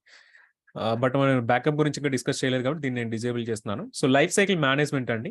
So transition to infrequent access. ఎన్ని డేస్ ఆఫ్ లాస్ట్ యాక్సెస్ తర్వాత మీరు మూవ్ చేయాలనుకున్నాం. 1 day తర్వాత అంటే లాస్ట్ యాక్సెస్ చేసిన 1 day తర్వాత మీరు ఇన్ఫ్రీక్వెంట్ యాక్సెస్ మూవ్ చేసేయాలంటే ఇది సెలెక్ట్ చేసుకోవచ్చు. ఇక్కడ మీకు ఎన్ని డేస్ అనేటువంటిది అన్లిమిటెడ్గా మీరు చూస్ చేయలేరు, కానీ వీడు ఇచ్చినటువంటి డేస్లో మీరు సెలెక్ట్ చేసుకోవచ్చు అండి. 7, 14, 30, 60, 90 మీరు చూస్ చేసుకోవచ్చు. 7 days పెడితే ఆఫ్టర్ 7 days మీరు ఫైల్ యాడ్ చేసిన 7 days తర్వాత 7 days వరకు మీరు యాక్సెస్ చేయకుండా ఉంటే ఆ ఫైల్ మీకు ఇన్ఫ్రీక్వెంట్ యాక్సెస్లోకి వెళ్తుందండి. So transition out of infrequent access అంటే first time on first access. So first time access చేసిన తర్వాత అది మీకు మళ్ళీ కూడా స్టాండర్డ్ టైర్‌లోకి వచ్చేస్తది. ఇన్‌ఫ్రీక్వెంట్‌లో కాకుండా. సో ప్రెజెంట్ అయితే మనకు ఓన్లీ ఆన్ ఫస్ట్ యాక్సెస్ అనేటువంటిది ఆప్షన్ మాత్రమే ఉందండి. మేబీ ఫ్యూచర్‌లో on second access, on third access, on 10థ్ యాక్సెస్ ఇట్లా కూడా మనం యాడ్ చేసుకోవచ్చేమో. బట్ ప్రెజెంట్ వరకు అయితే మాత్రం మనం ఇన్‌ఫ్రీక్వెంట్ యాక్సెస్ నుంచి బయటకి తీసుకొచ్చేయాలి అనుకుంటే గనక ఆన్ ఫస్ట్ యాక్సెస్ ఒకటే ఉందండి. So encryption at data address మీకు ఎన్క్రిప్షన్ ఎనేబుల్ చేసుకోవాలంటే ఎన్క్రిప్షన్ ఎనేబుల్ చేసుకుంటారు. సో మీకు కేఎంఎస్ కీ ఉంటే కేఎంఎస్ కీ సెలెక్ట్ చేసుకుంటారు. లేకపోతే మీరు కొత్తది క్రియేట్ చేసుకుంటారు. సో ఎన్క్రిప్షన్ అనేది తీసేస్తున్నాను. యాహ్! మీకు నార్మల్‌గా వచ్చేసి ఏడబ్ల్యూఎస్‌కి సంబంధించిన AWS slash elastic file system అనేటువంటి కీ అయితే క్రియేట్ అవుతుంది. మీరు ఎన్క్రిప్షన్ ఎనేబుల్ చేస్తే. లేదు అనుకుంటే మీరు ఒక కస్టమ్ కీ కూడా మీరు క్రియేట్ చేసుకోవచ్చండి. అండ్ పెర్ఫార్మెన్స్ చూస్తే ఎన్హాన్స్డ్ ఉంది, బర్స్టింగ్ ఉంది. అండ్ అగైన్ మీకు నార్మల్ ఎలాస్టిక్ ఒకటి సరిపోతుంది రికమెండెడ్. సో ప్రొవిజన్ ఏంటంటే మీకు ఎక్స్ట్రా ఐఓప్స్ ఎంత కావాలి, ఎక్స్ట్రా త్రూపుట్ ఎంత కావాలి అన్నటువంటిది బేస్ చేసుకొని మీకు ప్రొవిజన్ అయితే ఉంటుంది. ఇర్రెస్పెక్టివ్ ఆఫ్ ద స్టోరేజ్ మీకు కావాలి అనుకుంటే. లేదు అనుకుంటే మీకు ఎలాస్టిక్ ఒకటి సరిపోతుందండి. So additional settings, performance mode, general purpose or max size. So click on next. So ఇవన్నీ మీకు మౌంట్ టార్గెట్స్ వచ్చేసి బై డిఫాల్ట్ ఎన్ని అవైలబిలిటీ జోన్స్ ఉంటే మీకు అన్ని అవైలబిలిటీ జోన్స్ లో కనుక సబ్నెట్స్ మీరు క్రియేట్ చేసుకుని ఉంటే కనుక మీకు availability Jones mount targets automatic గా సెలెక్ట్ అయిపోతుంది. ఫర్ ఎగ్జాంపుల్ మీరు చెక్ చేస్తే 1A, 1B అండ్ 1C మూడిట్లో కూడా 3 సబ్నెట్స్ ఆటోమేటిక్ వీడే సెలెక్ట్ చేసుకున్నాడు. సో అవైలబిలిటీ జోన్స్ లో ఉన్నవి. సో అవి మీకు క్రియేట్ అవుతాయి. అండ్ దానికి అటాచ్ అయినటువంటి సెక్యూరిటీ గ్రూప్ అండి. ఇక్కడ మీకు డిఫాల్ట్ సెక్యూరిటీ గ్రూప్ యాడ్ అయింది. దీన్ని రిమూవ్ చేసేద్దాం. మన క్లౌడ్ ఫార్మేషన్ ద్వారా సెపరేట్ సెక్యూరిటీ గ్రూప్ ఒకటి క్రియేట్ అవుతుంది. ఈఎఫ్ఎస్ డెమో అని చెప్పేసి దీన్ని చూస్ చేసుకోండి. So click on next. So ఇది వచ్చే same like S3 bucket policy ఎట్లనైతే యాడ్ చేస్తున్నారో సేమ్ ఇది కూడా మీకు ఈఎఫ్ఎస్ పాలసీ అండి. So prevent root access by default ఇవి సెలెక్ట్ చేసుకుంటే ఆటోమేటిక్‌గా మీకు పాలసీ చేంజ్ అవుతుంది. లేదంటే ఒక కస్టమ్ పాలసీ కావాలంటే మీరు దాన్ని కూడా యాడ్ చేసుకోవచ్చండి. బట్ ఇది మనం వచ్చేసి జస్ట్ డెమో పర్పస్ చేస్తున్నాం కాబట్టి దీన్నైతే రిమూవ్ చేసేస్తున్నాను. ఇది మీకు ఆప్షనల్లే. మీకు అడిషనల్ సెక్యూరిటీ కావాలి అనుకున్నప్పుడు మీరు ఈ పాలసీ అనేటువంటిది అప్లై చేసుకోవచ్చు. సో మీరు ఇచ్చిన పర్మిషన్స్ బేస్ చేసుకొని మీకు ఈఎఫ్ఎస్ అనేటువంటిది యాక్సెస్ అవుతూ ఉంటుందండి. Click on next. So just review, create. So ఎక్స్‌ప్లిసిట్‌గా కస్టమ్ సెట్టింగ్స్ అన్నీ కావాలంటే మీరు కస్టమైజ్ చేసుకోవచ్చు. లేదు నాకు ఇవేం అవసరం లేదు. విత్ డిఫాల్ట్ సెట్టింగ్స్ కావాలి అనుకుంటే మీరు డిఫాల్ట్ కూడా క్రియేట్ చేసేయొచ్చండి. సో వన్స్ మీరు క్రియేట్ చేసిన తర్వాత లోపలికి వెళ్దాం. CFS custom. So which is called as మీకు ఫైల్ సిస్టమ్ ఐడీ అండి. So it starts with FS hyphen then file system ID కనిపిస్తూ ఉంటది. ఇది ఇంపార్టెంట్ మీకు. అండ్ ఈ ఫైల్ సిస్టమ్‌ని మీరు మీ ఆన్ ప్రిమైస్‌లో గాని, బయట గాని మీరు మౌంట్ చేసుకోవాలి అనుకుంటే ఇక్కడ ఉన్నటువంటి డీఎన్ఎస్ నేమ్ ఒకటి క్రియేట్ అవుతుందండి. సో మీరు ఒకవేళ ఎన్ఎఫ్ఎస్ ప్రోటోకాల్ మీద నార్మల్లీ మీకు ఈఎఫ్ఎస్ గాని లేకపోతే ఎటువంటి ఫైల్ లెవెల్ స్టోరేజ్ గాని మీ సర్వీసెస్‌కి మీరు మౌంట్ చేసుకోవాలి అంటే ఎన్ఎఫ్ఎస్ ప్రోటోకాల్ మీద మీరు మౌంట్ చేస్తూ ఉంటారండి. సో ఎన్ఎఫ్ఎస్ ప్రోటోకాల్ యూజ్ చేసినప్పుడు మీరు ఈ డీఎన్ఎస్ నేమ్‌ని మీరు యూజ్ చేస్తారు. యూజ్ చేసినప్పుడు మీకు ఈ పర్టిక్యులర్ ఫర్ ఎగ్జాంపుల్ ఈఎఫ్ఎస్ అనేటువంటిది కనెక్ట్ అవుతూ ఉంటది. బట్ ఏడబ్ల్యూఎస్‌లో వచ్చేసరికి మనకి కొన్ని కొన్ని వాడే యుటిలిటీస్ అనేటువంటిది ఏడబ్ల్యూఎస్ వాడు ప్రొవైడ్ చేస్తున్నాడు. సో అది చూద్దామండి ఎంత డిఫరెంట్‌గా ఉంటుందో అనేటువంటిది. సో ఇక్కడ మీకు నెట్వర్కింగ్‌లో వస్తే గనక మౌంట్ టార్గెట్స్ అన్నీ కనిపిస్తాయండి. ఇక్కడ మౌంట్ టార్గెట్స్ వచ్చేసి ప్రెజెంట్ క్రియేట్ అవుతూ ఉన్నాయి. సో ఎవ్రీ మౌంట్ టార్గెట్ కూడా నథింగ్ బట్ ఒక నెట్వర్క్ ఇంటర్ఫేస్ ఐడీ అండి. ఎలాస్టిక్ నెట్వర్క్ ఇంటర్ఫేస్ అన్నమాట. సో ఇవన్నీ ఐడీస్ మీకు కూడా మీకు కనిపిస్తున్నాయండి. సో వన్స్ క్రియేషన్ కంప్లీట్ అయితే గనక మనం వీటికి మౌంట్ చేసుకోవచ్చు. సో అవి క్రియేట్ అవుతూ ఉన్న మీన్‌వైల్ ఒకసారి మనం EC2 సర్వీస్ చెక్ చేద్దాం. EC2స్‌లో 2 EC2s క్రియేట్ అవుతాయండి. మనం డిప్లాయ్ చేసిన టెంప్లేట్‌కి. So instances. So instance A and instance B. So 2 కూడా రన్నింగ్‌లో ఉన్నాయి. ఫైన్. ఫస్ట్ ఒకసారి సెక్యూరిటీ గ్రూప్ చెక్ చేద్దామండి. సో మీరు చెక్ చేస్తే 22 అండ్ పోర్ట్ నంబర్ 80 ఇదే మనకి ఓపెన్‌లో ఉంది. ఈఎఫ్ఎస్ ప్రోటోకాల్ అనేటువంటిది మనకి ఎన్ఎఫ్ఎస్ ప్రోటోకాల్ ఎనేబుల్‌లో లేదు. ఎనేబుల్‌లో లేకపోతే ఎట్లా ఇష్యూ వస్తది అనేటువంటిది కూడా మనం చెక్ చేద్దాం. మీరు సెక్యూరిటీ గ్రూప్ గనుక అబ్జర్వ్ చేస్తే so EFS demo, WordPress and DB EC2 security groups అనేది కనిపిస్తుంది. సో మనం సేమ్ ఈఎఫ్ఎస్‌లో అటాచ్ చేస్తుంది కూడా సేమ్ సెక్యూరిటీ గ్రూప్ అనేటువంటిది అటాచ్ చేస్తామండి. సో ఇక్కడ అక్కడ సేమ్ సెక్యూరిటీ గ్రూప్ అటాచ్ చేస్తున్నాం కాబట్టి మనం using instead of IP address బదులుగా సెక్యూరిటీ గ్రూప్ ఐడీని ఇచ్చి మనం ఇక్కడ సెక్యూరిటీ గ్రూప్ ఇన్‌బౌండ్ రూల్ అయితే కాన్ఫిగర్ చేస్తాం. బట్ బిఫోర్ దట్ మనం ఒకసారి ఈఎఫ్ఎస్ ఇన్‌స్టెన్స్ ఏకి కనెక్ట్ అయ్యి ఒకసారి కాన్ఫిగరేషన్ ట్రై చేద్దాం. So instance connect. సో దీనికి కమాండ్స్ కోసం వచ్చేసి నేను కమాండ్స్ ఫైల్ కూడా ఒకటి క్రియేట్ చేశానండి ఫర్ మౌంటింగ్.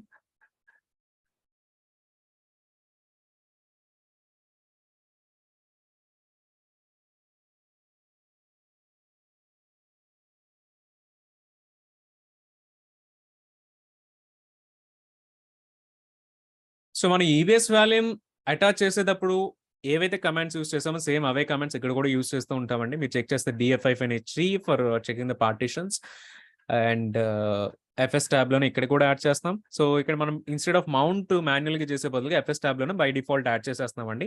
సో, మీరు సిస్టమ్ రీస్టార్ట్ చేసినా, రీబూట్ చేసినా, స్టాప్ అండ్ స్టార్ట్ చేసినా మీకు ఈ ఫైల్ సిస్టమ్ అనేటువంటిది బై డిఫాల్ట్ బూటింగ్‌లోనే అటాచ్ అయిపోతుంది. ఎందుకంటే ఎఫ్ఎస్ ట్యాబ్‌లో యాడ్ చేసేస్తున్నాం కాబట్టి. ఇక్కడ మీరు యాడ్ చేయకపోతే ఇది మీరు ఎవ్రీ టైమ్ మాన్యుయల్‌గా రీస్టార్ట్ చేసినా మాన్యుయల్‌గా యాడ్ చేయాల్సొస్తదండి.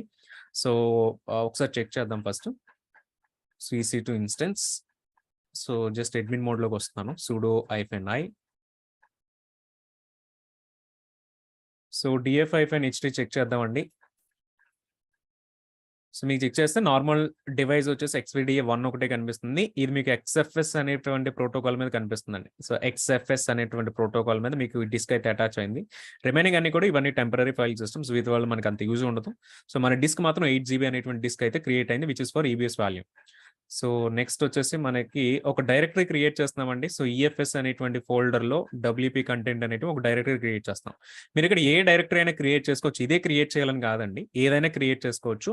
బట్ ఇక్కడ ఏదైతే క్రియేట్ చేస్తున్నారో మీరు మౌంటింగ్ చేసేటప్పుడు కూడా ఇక్కడ కూడా అదే డైరెక్టరీ నేమ్ ఇవ్వండి. సో, ఎందుకంటే ఇక్కడ మీరు ఫైల్ సిస్టమ్ ఐడీని మౌంట్ చేస్తున్నప్పుడు ఇక్కడ మీరు ఏదైతే ఫోల్డర్ మెన్షన్ చేస్తున్నారో ఆ ఫోల్డర్‌కి మీకు మౌంట్ అవుతదండి.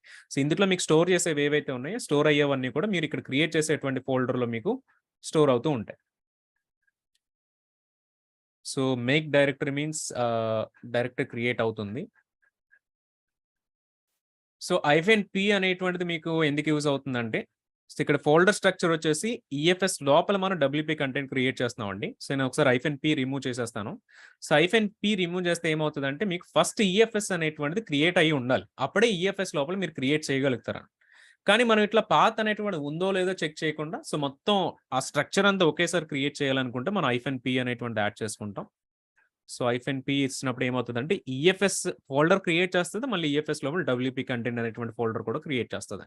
సో, అందు గురించి -p అనేటువంటిది మనం చూజ్ చేసుకుంటాం. సో, దెన్ మనకి ఇక్కడ వచ్చేసి నార్మల్‌గా మీరు ఒక మౌంటింగ్ చేయాలి అనుకుంటే ఫైల్ లెవెల్ సిస్టమ్‌ని NFS ప్రోటోకాల్ మీద మీరు మౌంటింగ్ చేసుకుంటారు. కానీ మనకి ఇక్కడ AWS‌కి సంబంధించిన అమెజాన్ లైనక్స్‌లో లాంచ్ చేస్తున్నాం కాబట్టి AWS వాడు మీకు వచ్చేసి కొన్ని యూటిలిటీస్ ప్రొవైడ్ చేస్తున్నాడు. So, which is called as మీకు అమెజాన్ EFS యూటిల్స్ అనేటువంటి లైబ్రరీని మనం ఇన్‌స్టాల్ చేసుకుంటాం. సో, దీన్ని యూజ్ చేసుకొని మనం ఫైల్ సిస్టమ్‌ని అయితే మౌంట్ చేస్తామండి. సో, అందు గురించి ఇన్‌స్టాల్ అమెజాన్ EFS యూటిలిటీస్ అనేటువంటిది మనం ఇన్‌స్టాల్ చేసుకుంటున్నాం. మీరు ఇదే యూటిలిటీ యూజ్ చేయక్కర్లేదు. సో, జనరిక్‌గా ఉండేటువంటి మీకు mount Linux file system. So, using NFS. So, check చేస్తే మీరు ఆన్‌లైన్‌లో చెక్ చేస్తే చాలా NFS రిలేటెడ్ కమాండ్స్ అయితే వస్తూ ఉంటాయండి. మీరు ఆ మౌంట్ యూజ్ చేసుకొని NFS ప్రోటోకాల్ మీద మీరు కనెక్టివిటీ అనేటువంటిది చేసుకోవచ్చు. ఆ పాసిబిలిటీ అయితే ఉంది. బట్ AWS వాడు వచ్చేసి మనకి అమెజాన్ లైనక్స్ అనేటువంటి యూటిలిటీస్ ప్రొవైడ్ చేస్తున్నాడు కాబట్టి మనం ఇదైతే యూజ్ చేసుకుంటున్నామండి. సో, ఇక్కడ చెక్ చేస్తే ఇది యూటిలిటీస్ మనం ఇన్‌స్టాల్ చేసాం. అండ్ ఈ యూటిలిటీస్ ఇన్‌స్టాల్ చేస్తున్నాం కాబట్టి EFS అనేటువంటిది AWS సర్వీస్ అండి. సో, ఇక్కడ మీకు బేసికల్లీ మనం ఇక్కడ ఏం చెప్తామంటే మీరు డిస్క్ మౌంట్ చేస్తున్నా, ఏది మౌంట్ చేస్తున్నా ఫర్ ఎగ్జాంపుల్ డిస్క్ అనేటువంటిది దేనితో మౌంట్ అయింది అనేటువంటిది మనం DF-HTలో చెక్ చేస్తే DF-HT చెక్ చేస్తే ఇక్కడ మీకు XFS అనేటువంటి ప్రోటోకాల్ కనిపిస్తుందండి. సో, XFS ప్రోటోకాల్ మీద మీకు ఇది మౌంట్ అయింది. సేమ్ అట్లా మీరు ఫైల్ సిస్టమ్ గనుక అటాచ్ చేస్తే NFS ప్రోటోకాల్ మీద మౌంట్ అవుతది. కానీ ఇక్కడ మీరు చెక్ చేస్తే మనం కమాండ్‌లో చెక్ చేస్తానండి. EFS అనేటువంటి ప్రోటోకాల్ యూజ్ చేస్తాం. EFS ప్రోటోకాల్ ఎందుకు యూజ్ చేస్తామంటే ఇది AWS వాడు యూజ్ చేసేటువంటి మౌంట్ చేసేదానికి యూజ్ చేస్తున్న ప్రోటోకాల్. సో, అది మీకు డిఫరెన్స్. నార్మల్లీ ఇక్కడ NFS ప్రోటోకాల్ వస్తది. కానీ ఇది మన AWS వాడు ఎక్స్‌ప్లిసిట్‌గా సమ్ యూటిలిటీస్ ఇస్తున్నాడు కాబట్టి వాటిని బేస్ చేసుకొని EFS ప్రోటోకాల్ అయితే వస్తుందండి. సో, ఇవన్నీ మీకు ఎక్స్‌ట్రా పారామీటర్స్ ఏంటి అనేది మీరు జస్ట్ ఆన్‌లైన్‌లో చెక్ చేసి యూజ్ చేసుకోవచ్చు. ఇవన్నీ మీకు ఆప్షనలే.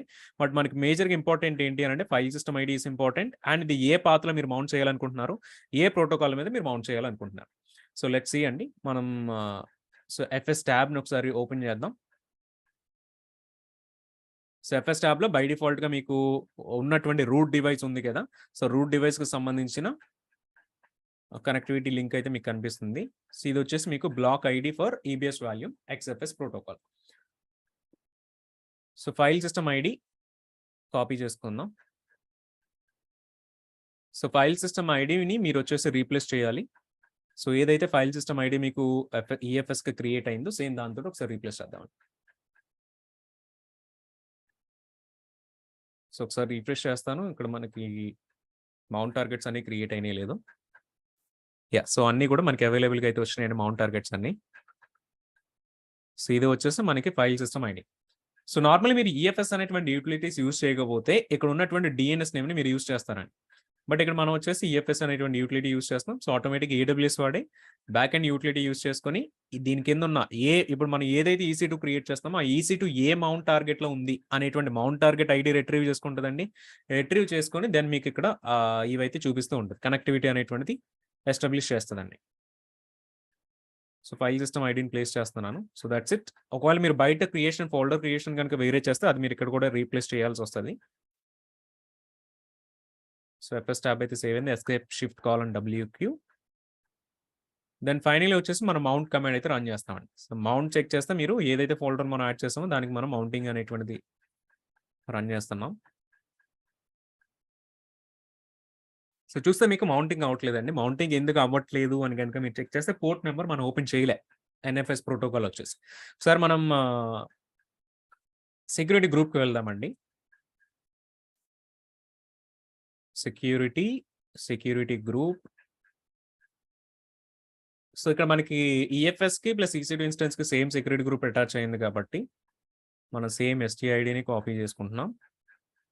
సెల్ఫ్ రెఫరెన్స్ ఇస్తున్నామండి. Edit inbound rules, add rule. So కస్టమ్‌లో వచ్చేసి మీ సెక్యూరిటీ గ్రూప్ యాడ్ చేయండి. దెన్ టైప్ వచ్చేసి మీకు సెర్చ్‌లో ఎన్ఎఫ్ఎస్ అనేటువంటిది కనిపిస్తూ ఉంటది. NFS protocol. So port number వచ్చేసి 2049 అనేటువంటి పోర్ట్ నెంబర్ మీకు సో ఈ కనెక్టివిటీకి అయితే వస్తుందండి. So will come on save rules. So NFS protocol మనం ఎనేబుల్ చేసాం. సో ఈఎఫ్ఎస్‌లో చెక్ చేస్తే మీకు ఇక్కడ 3 అటెంప్ట్స్ చేస్తుంది. 3 అటెంప్ట్స్ కూడా మనకి ఫెయిల్ అయినట్టయితే కనిపిస్తున్నాయి. సో ఒకసారి మళ్ళీ మౌంట్ రన్ చేస్తాను. సో ఇప్పుడు మీకు మౌంట్ అయితే కంప్లీట్ అయిపోయిందండి. సో అట్లా మీకు పోర్ట్ ఓపెన్ చేసారో లేదో కూడా చెక్ చేసుకోండి రియల్ టైమ్ సినారియోస్‌లో. సో అది మీకు ఎనేబుల్ అయ్యి కనెక్టివిటీ ఉంటేనే మీకు మౌంటింగ్ అయితే కంప్లీట్ అవుతుంది ఫర్ ఈఎఫ్ఎస్ అండి. సో మళ్ళీ ఒకసారి df-ht రన్ చేయండి. సో చూద్దాం మనకి. సో చెక్ చేస్తే మీకు ఒక NFS4 ప్రోటోకాల్ మీద మనం ఆల్రెడీ డిస్కస్ చేసాం NFS4 ప్రోటోకాల్ వస్తదని చెప్పేసి. సో NFS4 ప్రోటోకాల్ మీద మీకు ఇది ఫైల్ సిస్టమ్ అయితే కనెక్ట్ అయింది. మౌంట్ అయినట్టయితే కనిపిస్తుంది. మీకు ఇక్కడ ఫోల్డర్ కూడా కనిపిస్తుంది. ఏ ఫోల్డర్‌లో మీకు మౌంట్ అయిందని చెప్పేసి. సో మనం యూజ్ చేస్తుంది ఈఎఫ్ఎస్ ప్రోటోకాల్ అయినప్పటికీ బ్యాక్ ఎండ్‌కి వెళ్ళేసరికి అగైన్ అమెజాన్ లైనక్స్ యూటిలిటీస్ వచ్చేసి ఎన్ఎఫ్ఎస్ ప్రోటోకాల్ మీద మనకి క్రియేట్ చేయడం అయితే జరిగింది. So end of the day మీకు అది ఎన్ఎఫ్ఎస్‌లోనే జరుగుతది. But just for representation mount టార్గెట్స్‌లో వచ్చేసి ఆ టూల్ యూజ్ చేస్తున్నాం కాబట్టి ఆ టూల్ యూజ్ చేసేటువంటి ప్రోటోకాల్‌ని అయితే మనం అక్కడ మెన్షన్ చేసాం.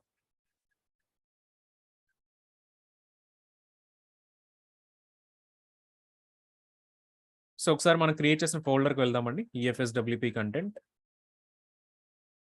సో ఇక్కడ సమ్ ఫైల్ అనేటువంటిది క్రియేట్ చేద్దాం. సమ్ డమ్మీ ఫైల్ ఏదో ఒకటి.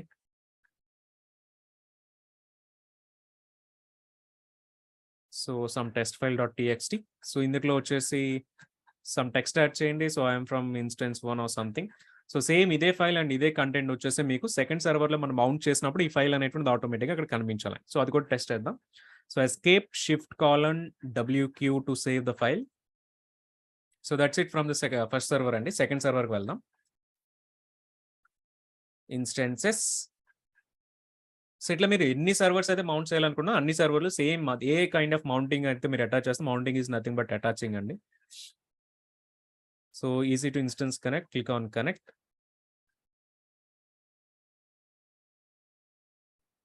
sudo -i. సో దెన్ ఇక్కడ కూడా df-ht చెక్ చేయండి. సో చెక్ చేస్తే మనకి ఇక్కడ XVDA ఒకటే అటాచ్ అయ్యి కనపడుతుంది. ఎన్ఎఫ్ఎస్ ప్రోటోకాల్ మీద మనకి ఏది అటాచ్‌మెంట్ అయితే లేదండి. సో ఇక్కడ ఏం చేద్దాం అంటే డిఫరెంట్‌గా ట్రై చేద్దాం. సో ఇక్కడ make directory for example EFS demo అనేటువంటిది ఒకటి క్రియేట్ చేద్దాం. So EFS demo. సో ఈ ఫోల్డర్ మీద మనం మౌంటింగ్ అనేటువంటిది చేద్దాం. So let's see the commands. So ఇక్కడ కూడా అమెజాన్ యూటిల్స్‌ని ఇన్‌స్టాల్ చేస్తున్నాం.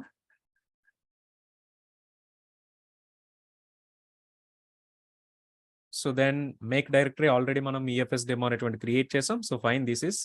సో ఎఫ్ఎస్ ట్యాబ్‌ని ఒకసారి ఎడిట్ చేసి ఇక్కడ ఇన్‌స్టెడ్ ఆఫ్ ఈ ఫోల్డర్ నేమ్ బదులుగా మనం EFS డెమో అని ఏదైతే ఫోల్డర్ క్రియేట్ చేసామో ఆ ఫోల్డర్‌ని యాడ్ చేద్దామండి. So let's go to same ఇక్కడ కూడా దీని రూట్ డిస్క్ వాల్యూమ్ ఐడి అయితే కనిపిస్తుంది. File system ID then remaining path. So first ఒకసారి ఫోల్డర్ అయితే రీప్లేస్ చేసుకోండి. సో /EFS డెమో అనేటువంటిది యాడ్ చేసాం. సో ఇట్లా మీరు ఏ ఫోల్డర్‌లో అయినా మీరు యాడ్ చేసుకోవచ్చు. బట్ ఇన్‌సైడ్ ఫైల్ కంటెంట్ మాత్రం సేమ్ ఉంటదండి. మీరు ఫోల్డర్ నేమ్ చేంజ్ చేసినంత మాత్రాన ఇన్‌సైడ్ ఫైల్ కంటెంట్ చేంజ్ అయిపోతదని కాదు. సో ఆ ఫోల్డర్‌ని ఎక్కడ మీరు ఆ ఈఎఫ్ఎస్‌ని ఎక్కడ మీరు మౌంట్ చేస్తున్నారు అనేటువంటిదే మన ఫోల్డర్ అనేటువంటిది అటాచ్ చేస్తున్నాం. So file system ID same file system ఐడిని యాడ్ చేస్తున్నాం. Escape shift colon WQ to save the file. So then again ఇక్కడ మౌంట్ పక్కన వచ్చేసి మీరు ఏదైతే కస్టమ్ ఫోల్డర్ యాడ్ చేస్తారో ఆ ఫోల్డర్ నేమ్ యాడ్ చేయండి. mount/EFS demo. సో ఇక్కడ కూడా మౌంటింగ్ అయితే కంప్లీట్ అయిపోయింది. ఒకసారి DF-HD చేయండి. సో చెక్ చేస్తే NFS 4 ప్రోటోకాల్ మీద కనిపిస్తుంది. దెన్ EFS డెమో మీద మనకి ఇది మౌంట్ అటాచ్ అయితే కనిపిస్తుందండి. సో CD EFS డెమోకి వెళ్ళండి. సో EFS డెమో ఒకసారి LS చేద్దాం. సో LS చేస్తున్నాం మనకు టెస్ట్ ఫైల్ అనేటువంటి కనిపిస్తుందండి. ఒకసారి దీన్ని ప్రింట్ చేద్దాం. అందులో కంటెంట్ ఏముందని చెప్పేసి క్యాట్ అనేటువంటి కమాండ్ మనకు ప్రింట్ చేస్తుంది కాబట్టి cat test file dot TXT. So I'm from instance 1. So అట్లా మీకు మనం ఫస్ట్ సర్వర్ నుంచి యాక్సెస్ చేసిన ఫైల్‌ని క్రియేట్ చేసిన ఫైల్‌ని సెకండ్ సర్వర్ నుంచి మనం యాక్సెస్ చేస్తున్నామండి. అందులో కంటెంట్ ఏముంది అనేటువంటిది కనిపిస్తుంది. సో ఇట్లా మీరు EFS యూజ్ చేసుకొని ఒక 10 సర్వర్స్, 20 సర్వర్స్ ఎన్ని సర్వర్స్ ఉన్నా అన్ని సర్వర్స్‌కి మీరు మౌంటింగ్ చేసుకోవచ్చు. సో ఈ మౌంటింగ్ అనేటువంటిది ఎవ్రీ టైమ్ మీరు ఒకవేళ ఎక్కువ సర్వర్స్ గనుక ఉంటే ఈ మౌంటింగ్‌ని మీరు ఏం చేస్తారంటేనండి మనకి ఎర్లియర్‌గా డిస్కస్ చేసినప్పుడు యూజర్ డేటా అనేటువంటిది ఒకటి డిస్కస్ చేసాం. సో ఈ మౌంటింగ్‌కి సంబంధించిన ఇన్‌స్టాలేషన్స్ గాని, కాన్ఫిగరేషన్స్ గాని మీరు యూజర్ డేటాలో ఆ 2, 3 కమాండ్స్ గనుక యాడ్ చేసేస్తే మీకు సర్వర్ లాంచ్ అవుతున్నప్పుడే ఆటోమేటిక్ మౌంటింగ్ అంతా జరిగిపోతుంది. సో ఇన్ కేస్ ఇది కనుక మీకు ఆటో స్కేలింగ్‌లో జరగాలనుకోండి. సో ఆటో స్కేలింగ్‌లో జరగాలనుకున్నప్పుడు మనం యూజర్ డేటాలో యాడ్ చేసేస్తాం. సో ఎప్పుడైతే ఒక కొత్త సర్వర్ వస్తదో ఆటోమేటిక్‌గా కొత్త సర్వర్ ఆటోమేటిక్‌లీ కాన్ఫిగర్ అయిపోయి వస్తది. మనం ఆటో స్కేలింగ్ డెమో చేసినప్పుడు కూడా చూస్తాం. అక్కడ మీకు సెపరేట్‌గా దీనిపైన ఒక ప్రాజెక్ట్ అయితే ఉంటుంది. Load balancer and auto scaling EFS use చేసుకొని సో అక్కడ కూడా మనం దీనిపైన అయితే చెక్ చేద్దాం. But this is about how we configure EFS అండి. So with EC2 instances. So any questions అండి?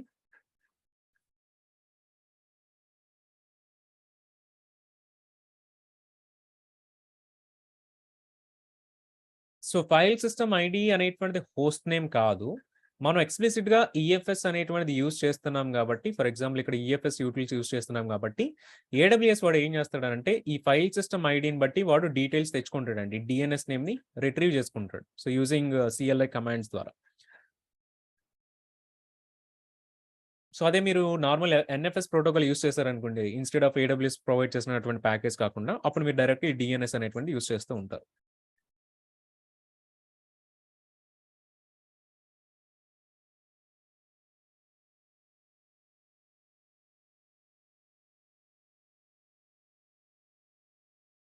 ధరణి గారు సేమ్ సబ్‌నెట్సా? డిఫరెంట్ సబ్‌నెట్సా? Not sure we need to check.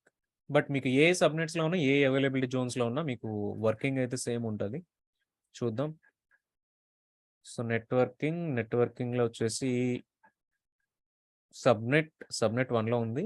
Instance B. Instance B వచ్చి డిఫరెంట్ సబ్‌నెట్‌లో ఉంది. యాహ్! 2 డిఫరెంట్ అవైలబిలిటీ జోన్స్‌లో నుంచి మనం కనెక్ట్ అయ్యాం.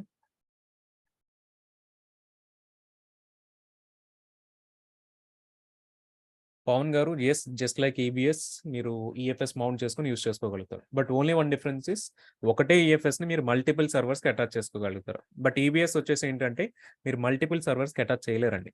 ఓన్లీ ఒక సర్వర్‌కే ఒక EBS.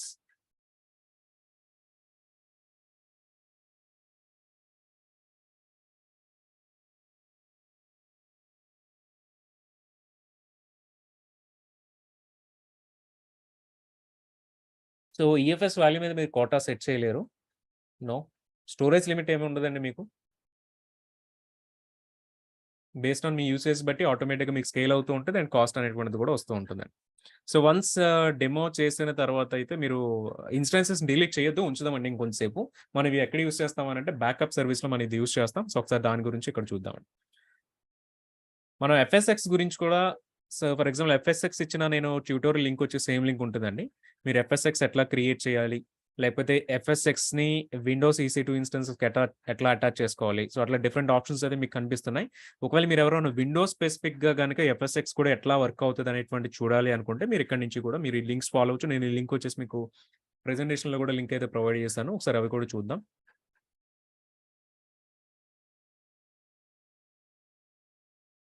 సో నార్మల్లీ మనకి ఒకసారి ఎఫ్ఎస్ఎక్స్ కూడా ఇక్కడ కన్సోల్ నుంచి చూద్దామండి ఎట్లా ఉంటుందండి. ఈఎఫ్ఎస్ ఆల్రెడీ మనం చూసాం. దీన్ని ఎట్లనే ఉంచుదాం. సో బ్యాకప్ సర్వీస్‌లో మనం ఇవి యూజ్ చేద్దామండి.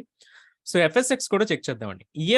ఈఎఫ్ఎస్ క్రియేట్ చేసేటప్పుడు మనకి ఎంత స్టోరేజ్ వాల్యూమ్ కావాలి అనేటువంటి ఎటువంటి డిఫరెన్స్ కూడా లేదు. కానీ ఎఫ్ఎస్ఎక్స్ క్రియేట్ చేసిన ఆ డిఫరెన్స్ అనేటువంటిది వస్తది. చూద్దామండి ఒకసారి ఎఫ్ఎస్ఎక్స్‌ని. సో దీని పేరు మనం డెమోనైతే చేయం కానీ జస్ట్ మీకు కన్సోల్ ఓవర్‌వ్యూ అయితే చూపిస్తాను. సో ఎఫ్ఎస్ఎక్స్‌లో వచ్చేసి మీకు మెయిన్‌గా కూడా 4 డిఫరెంట్ టైప్స్ అయితే కనిపిస్తాయండి. So FSx, NetApp, OpenZFS, Lustre and Windows file server అనేటువంటిది అయితే కనిపిస్తుంది. ఓన్లీ 4 టైప్స్ అయితే ఉంటాయి. ఈ 4 టైప్స్‌లో మీరు ఏ టైప్ అనేటువంటిది యూజ్ చేసుకోవాలనుకుంటున్నారు అనేటువంటిది కూడా మీరు చెక్ చేసుకోవచ్చు based on me use case బట్టి. సో ఆ డిఫరెన్సెస్ అన్ని కూడా నేను మీకు చూపిస్తాను. ఏ యూజ్ కేస్‌లో మీరు ఏది చూసుకోవాలని చెప్పేసి. So create file system. So చూస్తే మీకు ఫైల్ సిస్టమ్ క్రియేట్ చేసేటప్పుడే ఏ టైప్ అనేటువంటిది మీకు ఇక్కడ అడుగుతూ ఉంటది. మీరు ఫర్ ఎగ్జాంపుల్ నెట్‌యాప్ టైప్ తీసుకున్నారనుకోండి. సో కింది ఆప్షన్స్ అన్నీ కూడా కనిపిస్తున్నాయి. Click on next. సో చూస్తే మీకు SSD storage capacity minimum 1 TB disk అయితే మీరు యాడ్ చేయాలండి. సో చూస్తే మీకు 1 టీబీకి బోలెడంత కాస్ట్ వస్తది.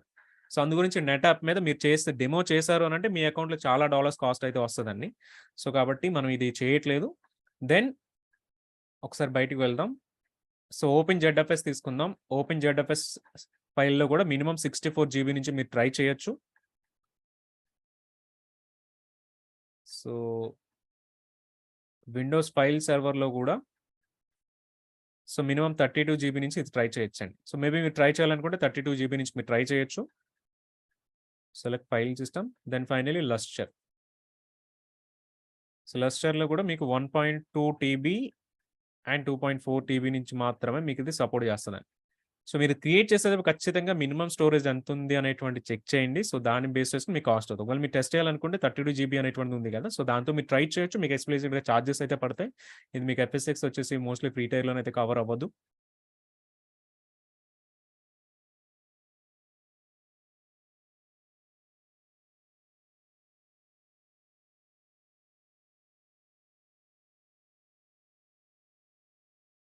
సో ఒకసారి చూద్దామండి ఏడబ్ల్యూఎస్ ఎఫ్ఎస్ఎక్స్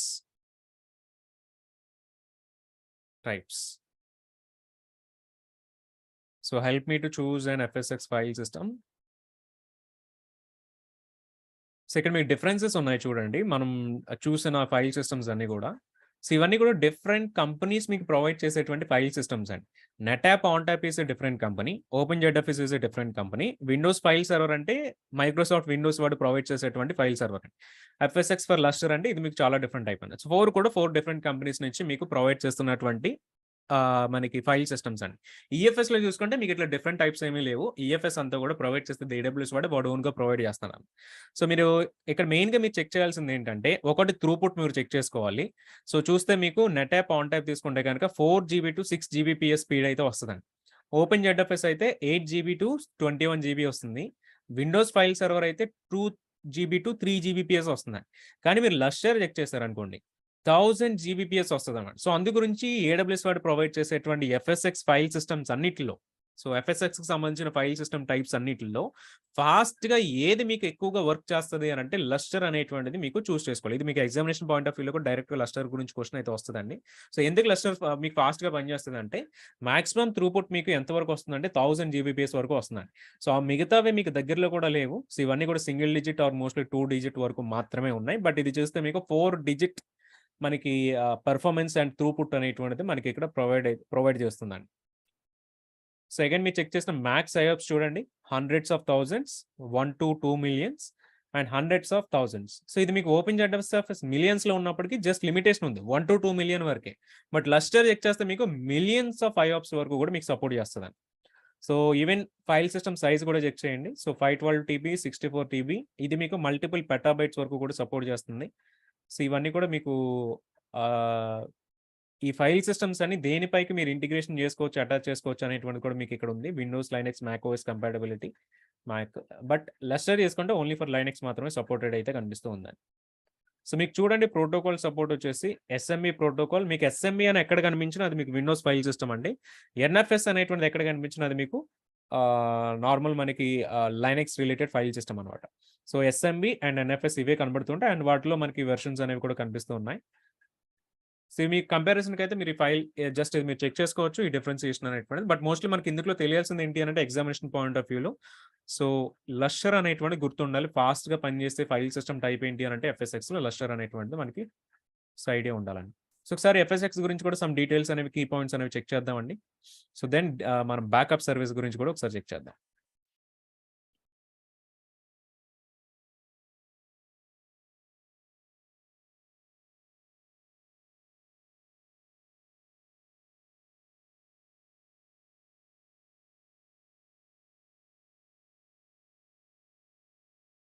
సో, మీకు విండోస్ ఫైల్ సిస్టమ్ గూడా ఎఫ్ఎస్ఎక్స్ అనేటువంటిది గూడా ఇది మీకు ఫుల్లీ మేనేజ్డ్ అండి.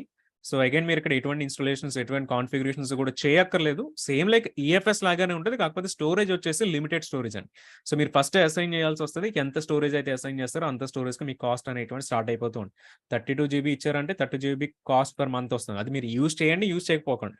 మీరు అసైన్ చేశారు కాబట్టి అంత సైజ్ మీకు కాస్ట్ అనేటువంటిది వస్తది. సేమ్ 1 టీబీ యాడ్ చేసినా 1 టీబీకి మీకు చార్జెస్ అనేవి వస్తాయి. సో, ఒకవేళ మీరు దీనిపైన డెమో చేస్తే గనక ప్లీజ్ బీ మైండ్‌ఫుల్. సో, ఇది మీకు ఓన్లీ విండోస్ సర్వర్స్‌కి ఇంటిగ్రేషన్ చేసుకునే దానికి మీకు ఈ ఫైల్ సిస్టమ్స్ అంతా సపోర్ట్ చేస్తదండి. ఇది మీకు విండోస్ అంటేనే మనకి యాక్టివ్ డైరెక్టరీ అంటూ వస్తూ ఉంటాయండి. సో, ఎందుకంటే ఆన్ ప్రిమైజెస్‌లో మీకు యాక్టివ్ డైరెక్టరీ ద్వారా యూజర్ మేనేజ్‌మెంట్ అంతా కూడా జరుగుతూ ఉంటుంది. ఒకవేళ ఏదైనా అటువంటి కైండ్ ఆఫ్ యాక్టివ్ డైరెక్టరీని మీరు ఈ ఫైల్ సిస్టమ్స్ కూడా అటాచ్ చేసి ఇంటిగ్రేట్ చేసుకోవాలి అనుకున్నా, మీరు వాటితోటి ఇంటిగ్రేషన్ అయితే మీకు 4 డిఫరెంట్ టైప్స్ కూడా సపోర్ట్ చేస్తూ ఉంటారు. సో, దీనివల్ల మీకు బెనిఫిట్ ఏంటి యాక్టివ్ డైరెక్టరీ అటాచ్ చేయడం వల్ల అనుకుంటే, సో, ఏ యూజర్‌కి ఏ ఫోల్డర్ పైన మీరు పర్మిషన్స్ అసైన్ చేయాలి అనుకుంటున్నారు. ఫర్ ఎగ్జాంపుల్ ఫస్ట్ ఫోల్డర్ వచ్చేసి యూజర్ 1కి, సెకండ్ ఫోల్డర్ వచ్చేసి యూజర్ 2కి, థర్డ్ ఫోల్డర్ వచ్చేసి సమ్ డిఫరెంట్ యూజర్స్‌కి మీరు పర్మిషన్స్ ఇవ్వాలి అనుకున్నా, అటువంటి లెవెల్ ఆఫ్ పర్మిషన్స్ మీరు యాక్టివ్ డైరెక్టరీతో ఇంటిగ్రేట్ చేసుకోవడం వల్ల మీరు ఆ పర్మిషన్స్ అన్ని కూడా మేనేజ్ చేసుకోవచ్చు. సేమ్ అందు గురించి మీకు అటువంటి restrictions or management or requirement గనుక ఉంటే, మీరు మీ ఏడీస్ తోటి యాక్టివ్ డైరెక్టరీస్ తోటి మీరు ఇంటిగ్రేషన్ అయితే చేసుకోవచ్చండి. సో, యాక్టివ్ డైరెక్టరీలో మీ ఆన్ ప్రిమైజ్‌కి సంబంధించిన యూజర్స్ అందరూ ఉంటారు కాబట్టి వాటిని మీరు అక్కడి నుంచి మీరు కంట్రోల్ చేసుకోవచ్చు. అండ్ ఈవెన్ మీరు క్రియేట్ చేస్తున్నప్పుడు సింగిల్ అవైలబిలిటీ జోన్‌లో క్రియేట్ అవ్వాలా, మల్టీ అవైలబిలిటీ జోన్‌లో క్రియేట్ అవ్వాలనేటువంటి ఆప్షన్ కూడా ఉంది. సో, ఇది మీరు చూస్ చేసుకొని సెలెక్ట్ చేసుకోవచ్చు. సో, అప్పుడు మీకు సింగిల్ అవైలబిలిటీయా, మల్టీ అవైలబిలిటీ అనేటువంటి ఆప్షన్ అయితే వస్తుందండి. అండ్ మీకు బ్యాకప్స్ కూడా ఆన్ డిమాండ్ బ్యాకప్స్ గాని, షెడ్యూల్డ్ బ్యాకప్స్ గాని మీరు క్రియేట్ చేసుకోవచ్చు. సో, ఇది కూడా మనకు సపోర్ట్ చేస్తుంది. అండ్ సేమ్ ఇదే మన బ్యాకప్స్‌లో ఏడబ్ల్యూఎస్ బ్యాకప్ సర్విస్‌లో కూడా క్రియేట్ చేస్తామండి. అండ్ ఈవెన్ మీరు ఆన్ ప్రిమైస్ నుంచి కూడా కనెక్ట్ అవ్వాలి అన్నా, మీరు వీపీసీ పీరింగ్ చేసుకొని కనెక్ట్ అవ్వచ్చు డిఫరెంట్ వీపీసీస్ మధ్యలో. లేదా ఆన్ ప్రిమైజెస్ మధ్యలోనైతే వీపీఎన్ యూజ్ చేసుకొని గాని, డైరెక్ట్ కనెక్ట్ యూజ్ చేసుకొని గాని మీరు కనెక్టివిటీ చేసుకోవచ్చండి. ఇవి 2 పాసిబిలిటీస్ కూడా మీకున్న సేమ్ లైక్ ఈఎఫ్ఎస్ లాగానే. బట్ ఒకటే ఒక రెస్ట్రిక్షన్ ఏంటంటే మీకు లిమిట్ ఎంత స్టోరేజ్ అనేటువంటిది మీరు అసైన్ చేసుకుంటారో, మీరు యాడ్ చేసిన దాన్ని బట్టి మీకు కాస్టింగ్ అనేటువంటిది వస్తూ ఉంటదండి. సో, ఎఫ్ఎస్ఎక్స్‌కి సంబంధించి కీ ఫీచర్స్ చెక్ చేస్తే మీకు ఇది మనకి వీఎస్ఎస్ అని అంటామండి. ఇది యూజర్ డ్రివెన్ రీస్టోరేషన్స్ కూడా చేస్తుంది.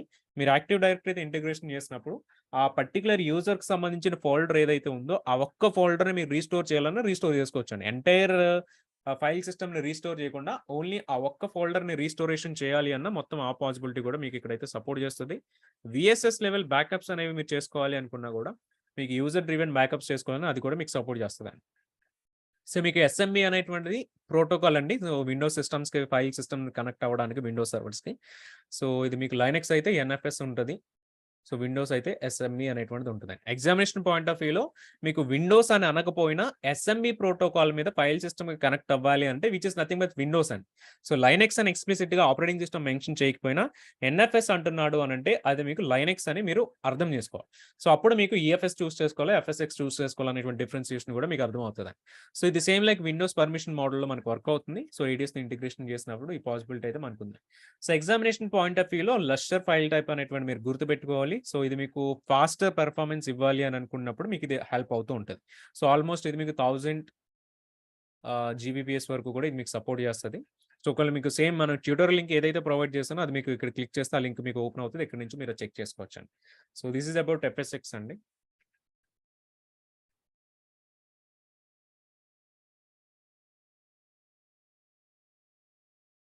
సో, ఎఫ్ఎస్ఎక్స్ మీద ఏమైనా క్వెరీస్ ఉంటే ఒకసారి యాడ్ చేయండి.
యెస్ కృష్ణం గారు, Lustre supports Linux OS.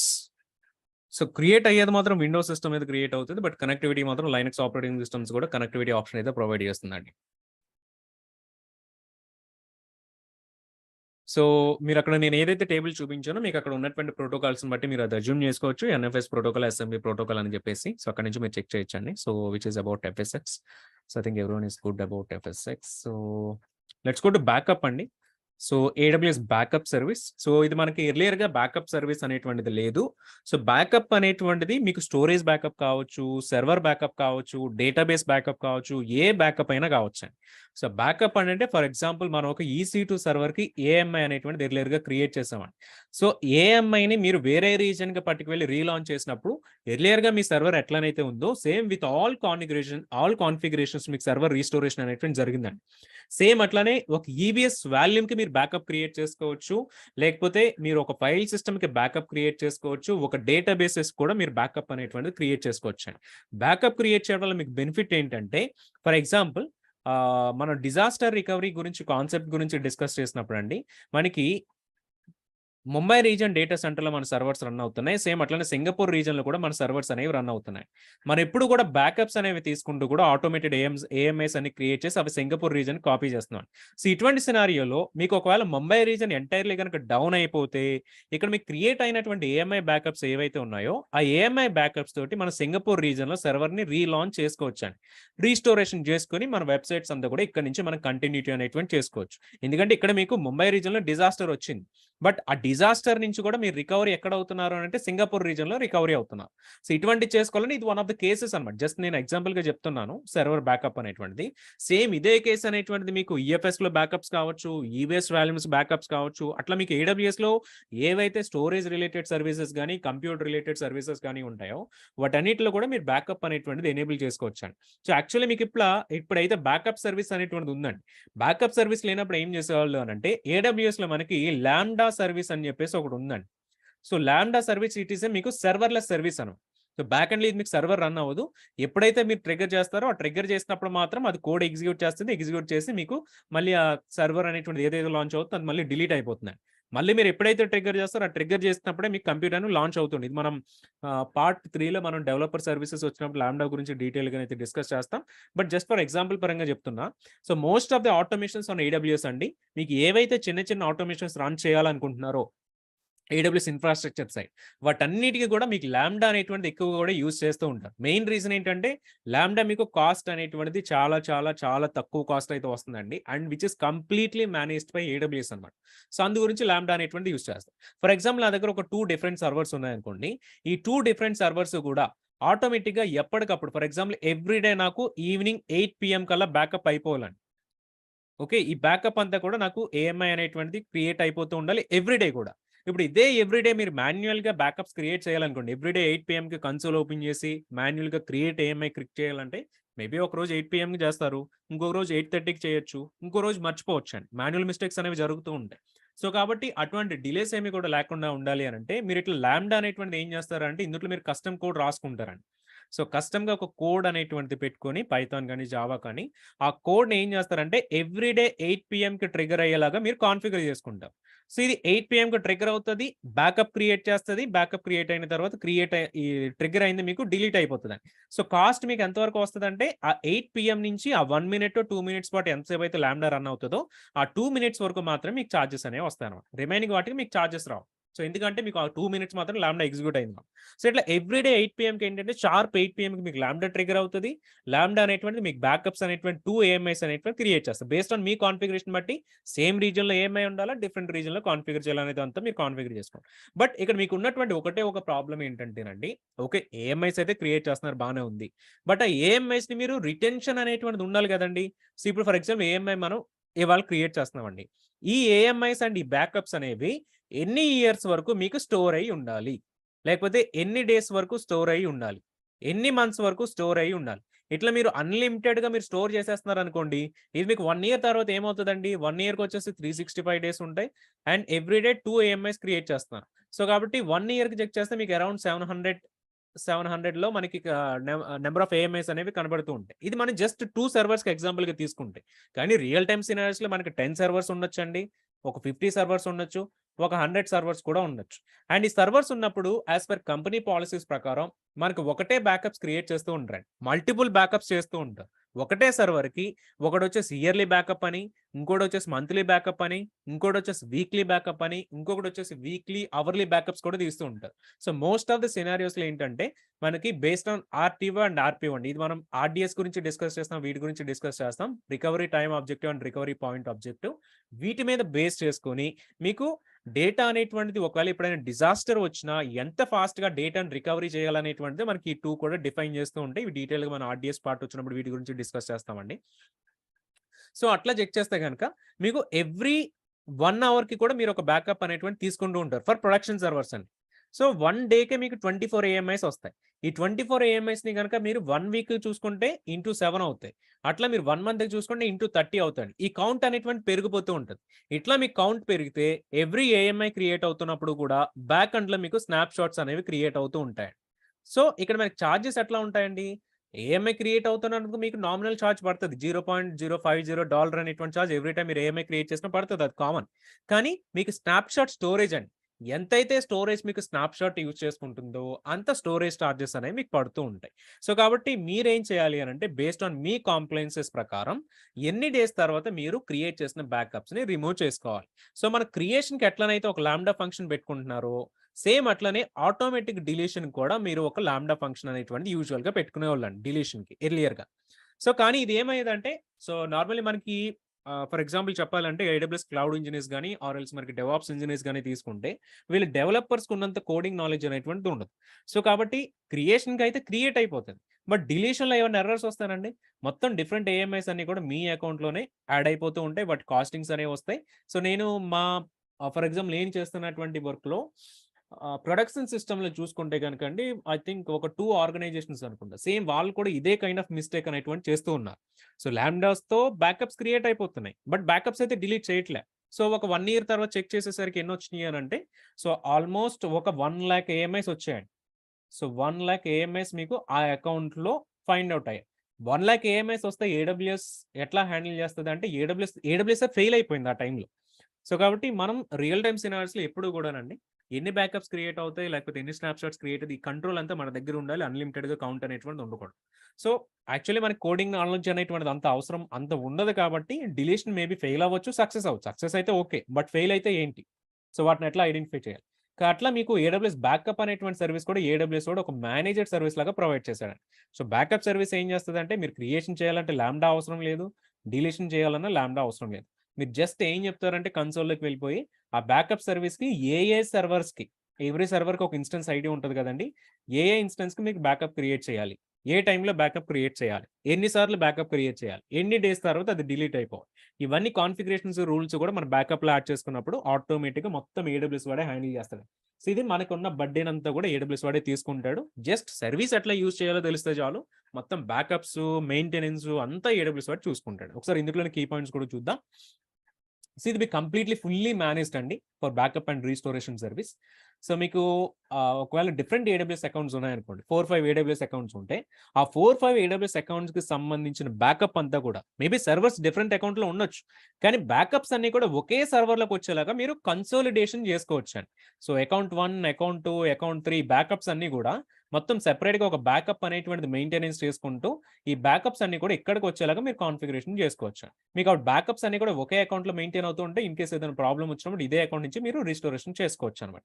So, ఇంకొక బెనిఫిట్ ఏంటంటే, మీరు మీ ఇంజినీర్స్‌కి గాని, లేకపోతే మీ టీమ్స్ యూజ్ చేసేదానికి ఈ అకౌంట్స్ మాత్రమే ఇస్తారండి. ఈ అకౌంట్ మాత్రం ఎవరికీ యాక్సెస్ ఇవ్వరనమాట. ఆటోమేటిక్‌గా బ్యాకప్స్ మాత్రమే క్రియేట్ అవుతాయి. అవి మాత్రం ఇక్కడ స్టోర్ అవుతూ ఉంటాయి.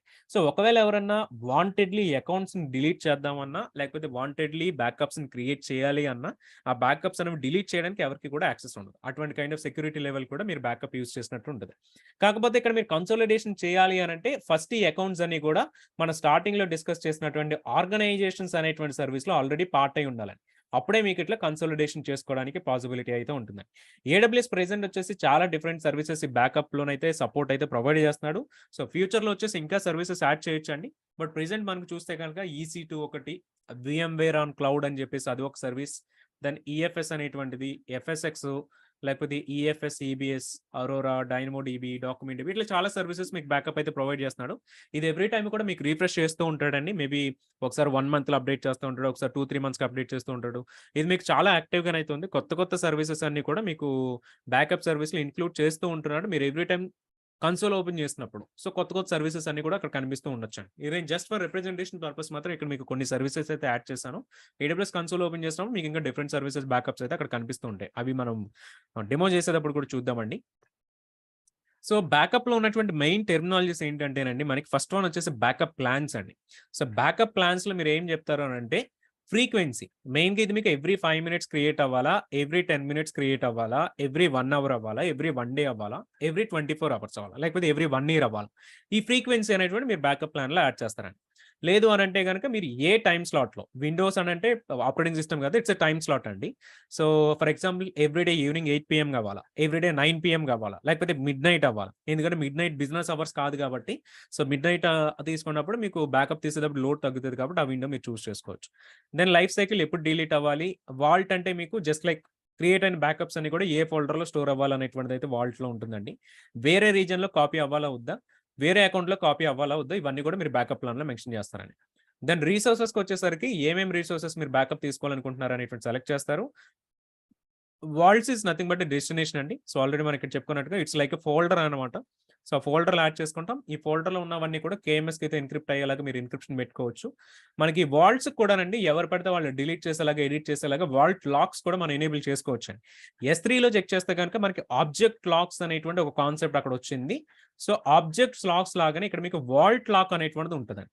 వన్స్ మీరు వాల్ట్ లాక్ ఎనేబుల్ చేస్తే ఇది మీరు డిలీట్ చేయలేరు, మాడిఫై చేయలేరండి. జస్ట్ మీరు అందులో ఉన్న బ్యాకప్స్ ఏంటనేది రీడ్ చేయగలుగుతారు తప్ప, అందు గురించి మనం దీన్ని ఏమంటున్నాం అంటే right once, read many times అండి. బట్ AWS వాడు ఏం చేస్తున్నారంటే వన్స్ మీరు వాల్ట్ లాక్ ఎనేబుల్ చేస్తే 72 అవర్స్ వరకు కూడా కూల్ ఆఫ్ పీరియడ్ అని ప్రొవైడ్ చేస్తున్నాను.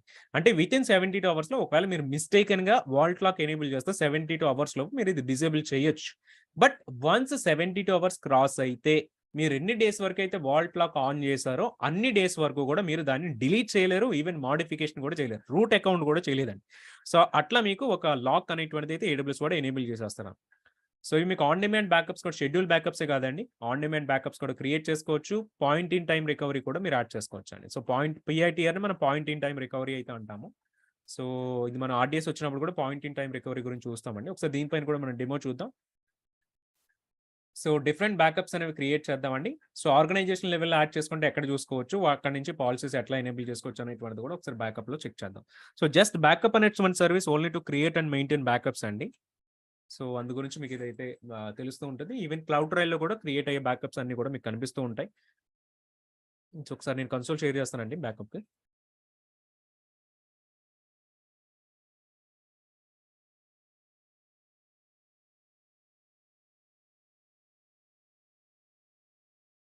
AWS backup service. Backup is also regional service అండి. సో మీరు ఏ రీజన్లోనైతే బ్యాకప్స్ క్రియేట్ చేయాలనుకుంటున్నారో ఆ రీజన్లో మీరు ఫస్ట్ బ్యాకప్ వాల్ట్స్ అనేవి మీరు క్రియేట్ చేసుకుంటారు. సో వీటికి సంబంధించిన కీ పాయింట్స్, మీరు బెనిఫిట్స్ అన్ని కూడా ఇక్కడ చెక్ చేయొచ్చు అండి. సో ఫస్ట్ మీరు క్రియేట్ చేయాల్సింది ఏంటంటే బ్యాకప్ వాల్ట్ అండి. So let's go to backup vault. మీరు ఏది స్టోర్ చేసినా ఈ బ్యాకప్ వాల్ట్లోనే స్టోర్ అవుతుంది. ఒకవేళ మీరు బ్యాకప్ వాల్ట్ ఏమి కూడా క్రియేట్ చేయకపోతే బై డిఫాల్ట్ మీకు డిఫాల్ట్ వాల్ట్ అనేటువంటి ఒకటి వస్తుంది. ఈ వాల్ట్లో మీకు ఎన్ని బ్యాకప్స్ క్రియేట్ అయిన కౌంట్ అనేటువంటి ఇక్కడ కనిపిస్తూ ఉంటుంది. Let's create a new vault. So demo vault. ఏం ఎన్క్రిప్షన్ అవ్వాలి, ఆ ఎన్క్రిప్షన్కి మీరు చూస్ చేసుకోవచ్చు. మీ అకౌంట్లో ఉన్న KMS ఎన్క్రిప్షన్ అంతా కూడా మీకు ఇక్కడ కనిపిస్తూ ఉంటుంది. Create backup Walt. సో ఈ వాల్ట్లో ఎన్ని బ్యాకప్స్ ఉన్నాయి, ఆ బ్యాకప్స్ అన్నింటిని కూడా వీళ్ళు రికవరీ పాయింట్స్ అని చెప్పేసి అయితే కాల్ చేస్తున్నారు. So every backup is termed as recovery point అండి. సో రికవరీ పాయింట్స్ అన్ని కూడా మీకు ఇక్కడ కనిపిస్తూ ఉంటాయి వన్స్ బ్యాకప్ ఎనేబుల్ అయిన తర్వాత. సో ఇక్కడ మీకు వాల్ట్ లాక్ అని చెప్పేసి ఒకటి కనిపిస్తుంది. ఇది మీరు ఎనేబుల్ చేసుకుంటే మీ వాల్ట్ మీరు చూస్ చేసుకుంటారు, డెమో వాల్ట్. సో ఇక్కడ కూడా మీకు 2 మోడ్స్ ఉన్నాయి, సేమ్ లైక్ S3 లాగానే governance mode, compliance mode.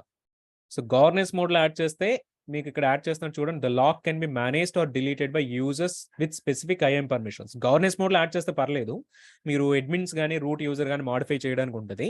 But compliance మోడ్లో యాడ్ చేస్తే కనుక ఈవెన్ రూట్ యూజర్ కూడా దీనిని మాడిఫికేషన్ అయితే చేయలేడండి.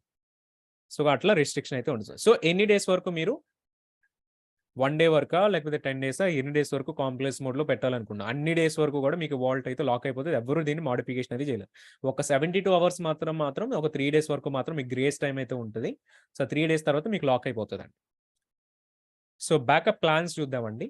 So create a backup plan.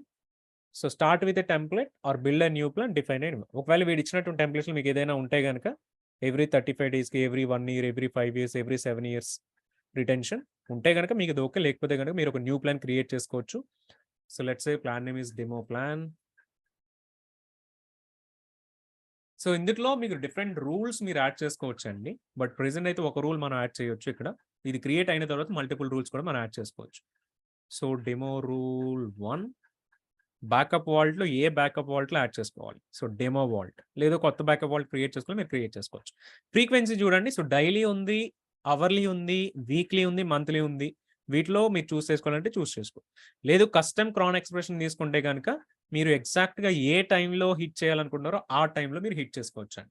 So cron expression I think already నేను మీకు చూపించినట్టున్నాను. మేబీ ఒకవేళ చూపించకపోయినా. So crontab dot guru అనేటువంటిది ఉంటది. ఈ వెబ్‌సైట్‌లో మీరు ఎవ్రీ నోడ్ కూడా అంటే ఎవ్రీ క్యారెక్టర్ ఏం డిఫైన్ చేస్తుంది. First character minute, second character hour, third character day, fourth character month, fifth character day. So ఇట్లా మీకు డే అంటే ఫర్ ఎగ్జాంపుల్ ఇది వచ్చేసి మంత్‌లో ఉన్నటువంటి డే అండి. ఈ డే వచ్చేసి మీకు వీక్‌లో ఉన్నటువంటి day. For example Monday, Tuesday, Wednesday, Saturday ఇవి డే మీకు ఫిఫ్త్ స్లాట్‌లో ఉంటది. ఇక్కడ మీకు చెక్ చేస్తే 5 ఉన్నాయి. జనరిక్‌గా లైనక్స్‌లో 5 ఉంటాయండి. బట్ ఏడబ్ల్యూఎస్ వాడు ఏంటి అనంటే మీకు ఇక్కడ 6 అనేటువంటిది ప్రొవైడ్ చేస్తున్నాడు. సో లాస్ట్ వన్ ఏం డిఫైన్ చేస్తదంటే ఇయర్ అనేటువంటిది కూడా వీడు యాడ్ చేస్తున్నాడు. సార్ వీటిలోనే మీరు చెక్ చేయాలి అనంటే ఏడబ్ల్యూఎస్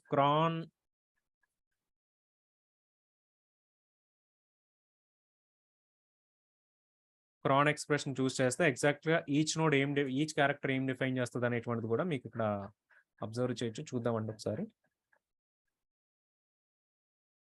సో మనకు 2 టైప్స్ ఆఫ్ ఎక్స్‌ప్రెషన్స్ ఉంటాయి. Cron expressions and rate expressions. Rate expressions అంటే మీకు ఆల్రెడీ మనం చూసామండి. So months, days, every day, every month ఇవన్నీ కూడా మీకు రేట్ ఎక్స్‌ప్రెషన్ అవుతుంది. సో అదే మీకు క్రాన్ ఎక్స్‌ప్రెషన్ తీసుకున్నారనుకోండి. క్రాన్ ఎక్స్‌ప్రెషన్‌లో మీకు ఉన్నటువంటి 6 క్యారెక్టర్స్ మీనింగ్ కూడా first character minutes, second character hours, third characters మీకు ఇవి కనిపిస్తుంది. ఇవి సమ్ ఆఫ్ ద ఎగ్జాంపుల్స్ మీకు చూడండి. ఫస్ట్ క్యారెక్టర్ 0 ఉంటే ఎవ్రీ డే 10 ఏఎంకి ట్రిగ్గర్ అవుతదండి. లేదు 12:15 ఉందనుకోండి. ఎవ్రీ డే 12థ్ అవర్‌లో 15థ్ మినిట్‌లో ట్రిగ్గర్ అవుతది. Every day, every month, every day, every year. లేదు మీకు మండే టు ఫ్రైడే మాత్రమే కావాలనుకోండి. మండే టు ఫ్రైడే పెట్టుకున్నా Monday to Friday every day 18థ్ అవర్‌లో 0th మినిట్‌లో ట్రిగ్గర్ అవుతూ ఉంటది. సో ఇట్లా మీకు క్రాన్ ఎక్స్‌ప్రెషన్‌లో ఎగ్జాక్ట్‌గా ఏ మినిట్‌లో, ఏ అవర్‌లో, ఏ డేలో ట్రిగ్గర్ అవ్వాలనేటువంటిది కూడా మీరు కాన్ఫిగరేషన్ చేసుకోవచ్చన్నమాట. సో అట్లా మీకు క్రాన్ ఎక్స్‌ప్రెషన్ అనేటువంటిది మీకు ఎక్స్‌ప్లిసిట్ కాన్ఫిగరేషన్ సపోర్ట్ చేస్తూ ఉంటది.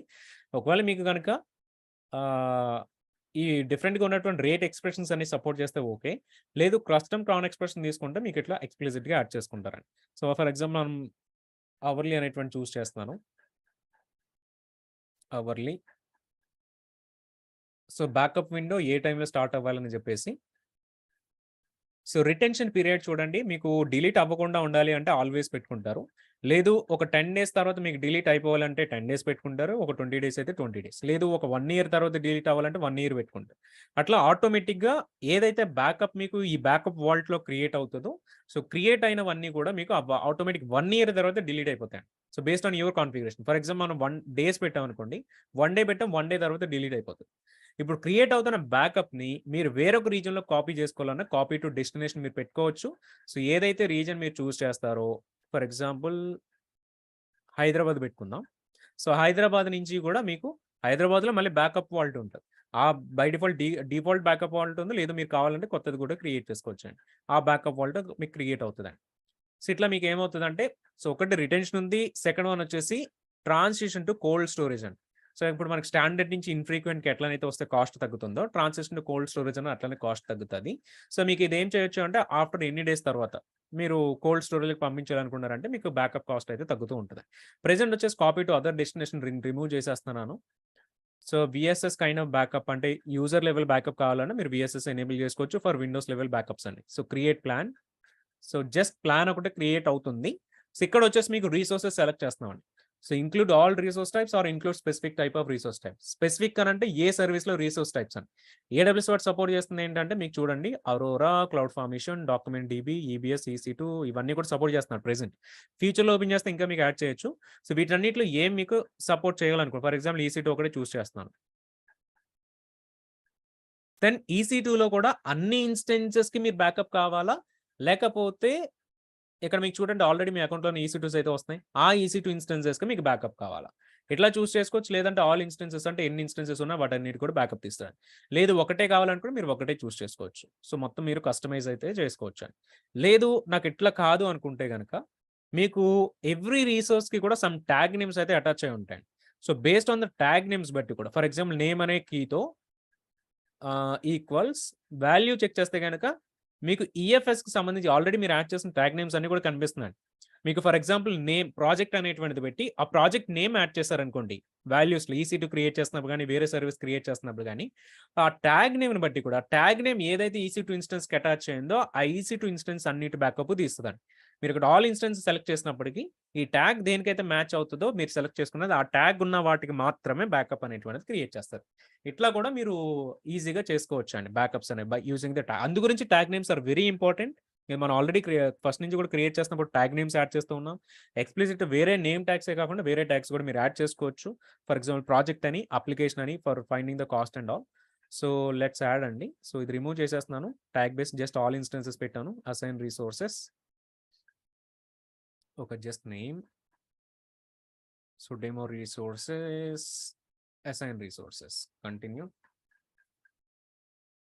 సో రిసోర్స్ అసైన్మెంట్ కూడా కంప్లీట్ అయింది. సో ఆటోమేటిక్గా మనం యాడ్ చేస్తున్న టైంకి బ్యాకప్స్ అయితే క్రియేట్ అయిపోతాయండి. సో ఇట్లా మీరు బ్యాకప్ రూల్స్లో మల్టిపుల్ రూల్స్ మీరు యాడ్ చేసుకోవచ్చు అండి. సో ఒకటి వచ్చి మనం హవర్లీ క్రియేట్ చేస్తాం. ఇంకోటి వచ్చి మనకి వీక్లీ కావాలనుకుంటే వీక్లీ పెట్టుకోవచ్చు. అగైన్ వీక్లీలో మండే, ట్యూస్డే, వెన్స్డే, థర్స్డే వీటన్నిటిలో ఏ డేలో కావాలన్నా ఆ డేలో మనం చూస్ చేసుకోవచ్చు వీక్లీ. సో అట్లా మీకు అగైన్ రిమైనింగ్ సెట్టింగ్స్ అన్ని సేమ్ ఉంటాయి. బట్ డిఫరెంట్ ప్లాన్స్ యాడ్ చేసుకోవచ్చు, డిఫరెంట్ రిసోర్స్ అసైన్మెంట్స్ మీరు చేసుకోవచ్చు. మీరు యాడ్ చేసిన రిసోర్సెస్ అన్నిటి కూడా బ్యాకప్ అయితే క్రియేట్ అవుతూ ఉంటుంది. బట్ ఇది ఇమీడియట్గా మనకు కనిపించదు. సో ఆ పర్టికులర్ మనం ఏదైతే టైమ్ స్లాట్ యాడ్ చేసామో ఆ టైమ్ స్లాట్లో యాడ్ అయ్యి మీకు ఇక్కడ వాల్ట్స్లో అయితే కనిపిస్తూ ఉంటుంది. బట్ ప్రెసెంట్ వచ్చేసి డెమో వాల్ట్లో కూడా 0 అయితే ఉన్నాయండి. సో ఇట్లా అయితే మీకు క్రియేట్ అవుతూ ఉంటాయి. ఎవ్రీ టైం మీకు జాబ్స్ బ్యాకప్ ఎప్పుడైతే క్రియేట్ అవుతుందో క్రియేట్ అయినప్పుడల్లా కూడా మీకు జాబ్స్లో అయితే వస్తూ ఉంటుంది. ఫర్ ఎగ్జాంపుల్ ప్రీవియస్గా క్రియేట్ చేసినవి ఉంటే కనుక ఐ థింక్ ప్రీవియస్గా క్రియేట్ చేసినవి ఏం లేవు. లాస్ట్ 30 days ఓకే, నా అకౌంట్లో యాడ్ చేసినవి అయితే ఏం లేవు. బట్ మీ అకౌంట్లో క్రియేట్ అయినవి కనుక ఏమేమి బ్యాకప్స్ క్రియేట్ అయ్యాయి అవన్నీ జాబ్స్ కూడా మీకు ఇక్కడ అయితే కనిపిస్తూ ఉంటాయండి. సో ఇంకా కింద మన సెట్టింగ్స్ అనేవి ఉంటాయండి. సెట్టింగ్స్ పార్ట్కి వస్తే కనుక మీకు కొత్తగా సర్వీసెస్ ఏమేమి సపోర్ట్ చేస్తున్నాడు బ్యాకప్కి ఆ సర్వీసెస్ నేమ్స్ అనేవి కూడా మీకు ఇక్కడ కనిపిస్తుంటాయి. రెడ్ షిఫ్ట్, S3 ఇవన్నీ కూడా న్యూ యాడ్ చేశాడు కాబట్టి న్యూ అనే ట్యాగ్ అయితే కనిపిస్తుంది. సో ఇవన్నీ సపోర్ట్ ప్రొవైడ్ చేస్తున్నాడు. మీరు కొత్తగా యాడ్ చేసిన అన్నిటికీ బై డిఫాల్ట్ ఎనేబుల్ అయ్యి ఉండదండి. ఫర్ ఎగ్జాంపుల్ మీరు SAP HANA చెక్ చేస్తే కనుక ఇది ఎనేబుల్ అయ్యలేదు. ఇట్లా మీరు టోగిల్ చేసుకుని ఎనేబుల్ చేస్తేనే ఆ సర్వీస్ మీకు బ్యాకప్ ఎనేబుల్ అనేటువంటి కన్ఫర్మ్ అవుతుంది. సో అప్పుడే మీరు ఫ్రంట్ ఎండ్ నుంచి బ్యాకప్ ప్లాన్స్ కానీ రీసోర్సెస్ అసైన్ చేస్తాం మీరు సెలెక్ట్ చేసుకోగలరు. క్యాన్సిల్ చేస్తున్నాను. సో ఇదే మీరు క్రాస్ అకౌంట్ నుంచి అంటే ఆర్గనైజేషన్స్ ఎనేబుల్ చేసినటువంటి అకౌంట్ నుంచి మీరు మేనేజ్ చేయాలి అనుకుంటే ఈ క్రాస్ అకౌంట్ మేనేజ్మెంట్ అనేటువంటిది సెట్టింగ్స్లో మీరు ఎక్కడైతే ఆర్గనైజేషన్ రూట్ అకౌంట్ ఉంటుందో అక్కడ నుంచి మీరు కాన్ఫిగర్ చేసుకోవచ్చు అండి. ఇక్కడ ఇది ఎనేబుల్ చేయడానికి మీకు ఇది ఆప్షన్, మీకు ఇది ఎలిజిబిలిటీ ఉండదండి, పర్మిషన్ కూడా ఉండదు. మీరు ఎక్కడైతే ఆర్గనైజేషన్స్ ఎనేబుల్ చేస్తారో అక్కడ ఉన్నటువంటి బ్యాకప్ పాలసీస్ మీరు ఎనేబుల్ చేస్తే అప్పుడు మీకు మల్టీ అకౌంట్ బ్యాకప్స్ అనేవి కూడా మీకు సపోర్ట్ చేస్తుంది. సో ఇట్లా మీకు బ్యాకప్ అయితే ఉంటుంది. మీరు ఇది రియల్ టైంలో యూస్ చేసుకోవచ్చు, ఎక్కువ కూడా యూస్ చేసుకోవచ్చు అండి. బట్ ఇది మీకు ఇమీడియట్గా మీకు బ్యాకప్స్ అయితే కనిపించు. మీరు క్రియేట్ చేసిన 1 డేకో 2 డేస్కో బేస్డ్ ఆన్ మీరు యాడ్ చేసిన అవర్లీ అయితే కనుక మీకు నెక్స్ట్ 1 hour 2 hours వెయిట్ చేస్తే మీకు ఇక్కడ వాల్ట్లో కౌంట్ అనేటువంటి చేంజ్ అయ్యి కనిపిస్తుంది. మీరు లోపలికి వెళ్ళి రికవరీ పాయింట్స్లో చెక్ చేస్తారని మీకు ఇక్కడ కనిపిస్తూ ఉంటుందండి. సో మీరు 1 అవర్లీ పెట్టుకుంటే కనుక, లేదు మీరు డైలీ పెట్టారంటే ఒక 24 hours వరకు మీరు వెయిట్ చేయాల్సి అయితే ఉంటుంది. అప్పుడు మీకు క్రియేట్ అవుతుందండి. సో ఇట్లా మీరు చెక్ చేయొచ్చు. బట్ ప్రెసెంట్ అయితే మనకి చెక్ చేయడానికి ఏమి ఉండదు. సో అందు గురించి మనం ఆన్స్ డెమో మీరు క్రియేషన్ అంతా కంప్లీట్ చేసిన తర్వాత దాన్ని ఒకసారి మొత్తం వీటిని అయితే డిలీట్ చేసేయండి. సో ఏమైనా క్వెరీస్ ఉంటే మీ చాట్లో యాడ్ చేయండి. So that is about the backup మనకి. So let me delete. So demo complete అయిన తర్వాత మీరు ఒకసారి క్లౌడ్ ఫార్మేషన్ డిప్లాయ్ చేసిన కూడా డిలీట్ చేయడం అయితే మర్చిపోవద్దండి. ఎందుకంటే 2 EC2s రన్ అవుతున్నాయి కాబట్టి చార్జెస్ వచ్చేటువంటి ఛాన్స్ అయితే ఉంటుంది. So delete the plan. Okay. Plan is deleted. Same like vault కూడా డిలీట్ చేసేయండి.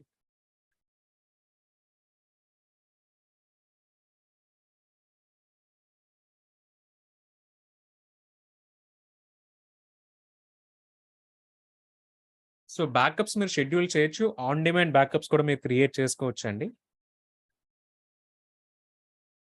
సో, ఫర్ ఎగ్జాంపుల్ డిఫాల్ట్‌లోకెళ్తే గనక యాక్షన్స్ ఇక్కడ మీకు ఆన్ డిమాండ్ బ్యాకప్ ఉందండి. సో, మీరు ఏదైతే సర్వర్‌ని మీరు సెలెక్ట్ చేస్తారో ఫర్ ఎగ్జాంపుల్ EC2 మీరు ఒక EC2 ఇన్స్టెన్స్ సెలెక్ట్ చేసుకుంటారు. సో, ఆన్ డిమాండ్ అంటే మీరు ఇప్పుడు క్రియేట్ చేయమని అడుగుతున్నారు. AWS బ్యాకప్ ఇప్పుడే క్రియేట్ చేస్తామండి. లేదంటే మనం ఇప్పుడు చేసినట్టుగా షెడ్యూల్ కూడా బ్యాకప్ చేసుకోవచ్చు. So, backup vault is deleted. Let's go back to ఇక్కడ యాక్చువల్లీ మన సెక్యూరిటీ గ్రూప్‌లో ఒక రిఫరెన్స్ యాడ్ చేసాం కదండీ! ఇది మనకి డిలీషన్‌కి క్లౌడ్ ఫార్మేషన్ డిలీషన్ ఫెయిల్ అయ్యేటువంటి ఛాన్సెస్ ఉంటాయి. సో, కాబట్టి ఎక్స్‌ప్లిసిట్‌గా మనం యాడ్ చేసినటువంటి ఎన్ఎఫ్ఎస్ రూల్ ఏదైతే ఉందో దీన్ని మనం రిమూవ్ చేసేద్దాం. Edit inbound rules, delete NFS rule, save rules. Fine. So, that's it. Let's go back to cloud formation. Click on delete. So, ఇది ఒక 5-10 మినిట్స్‌లో మనకి డిలీట్ అయిపోతుంది.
హలో.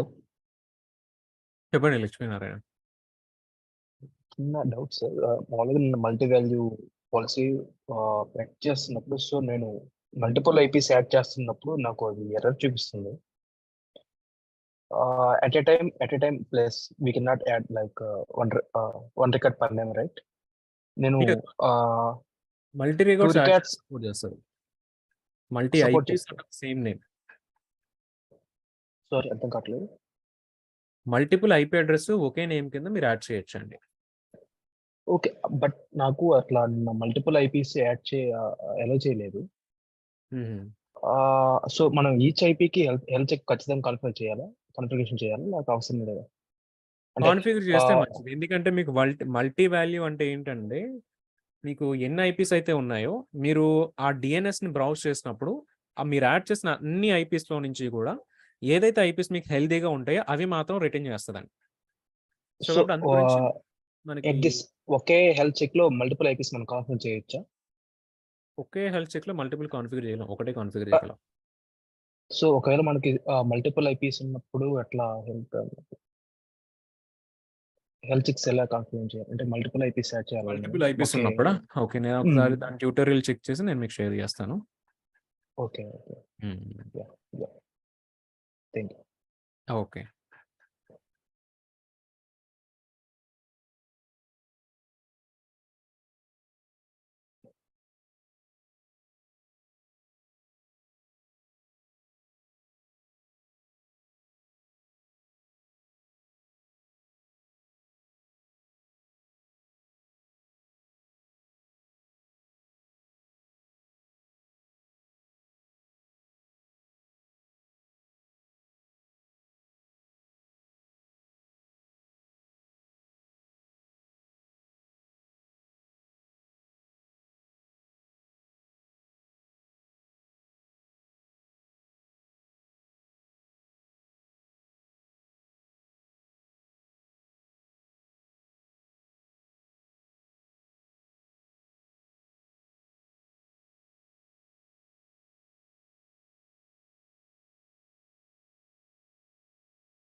Okay అండి. So that is all for today. Will connect again on tomorrow. Thank you.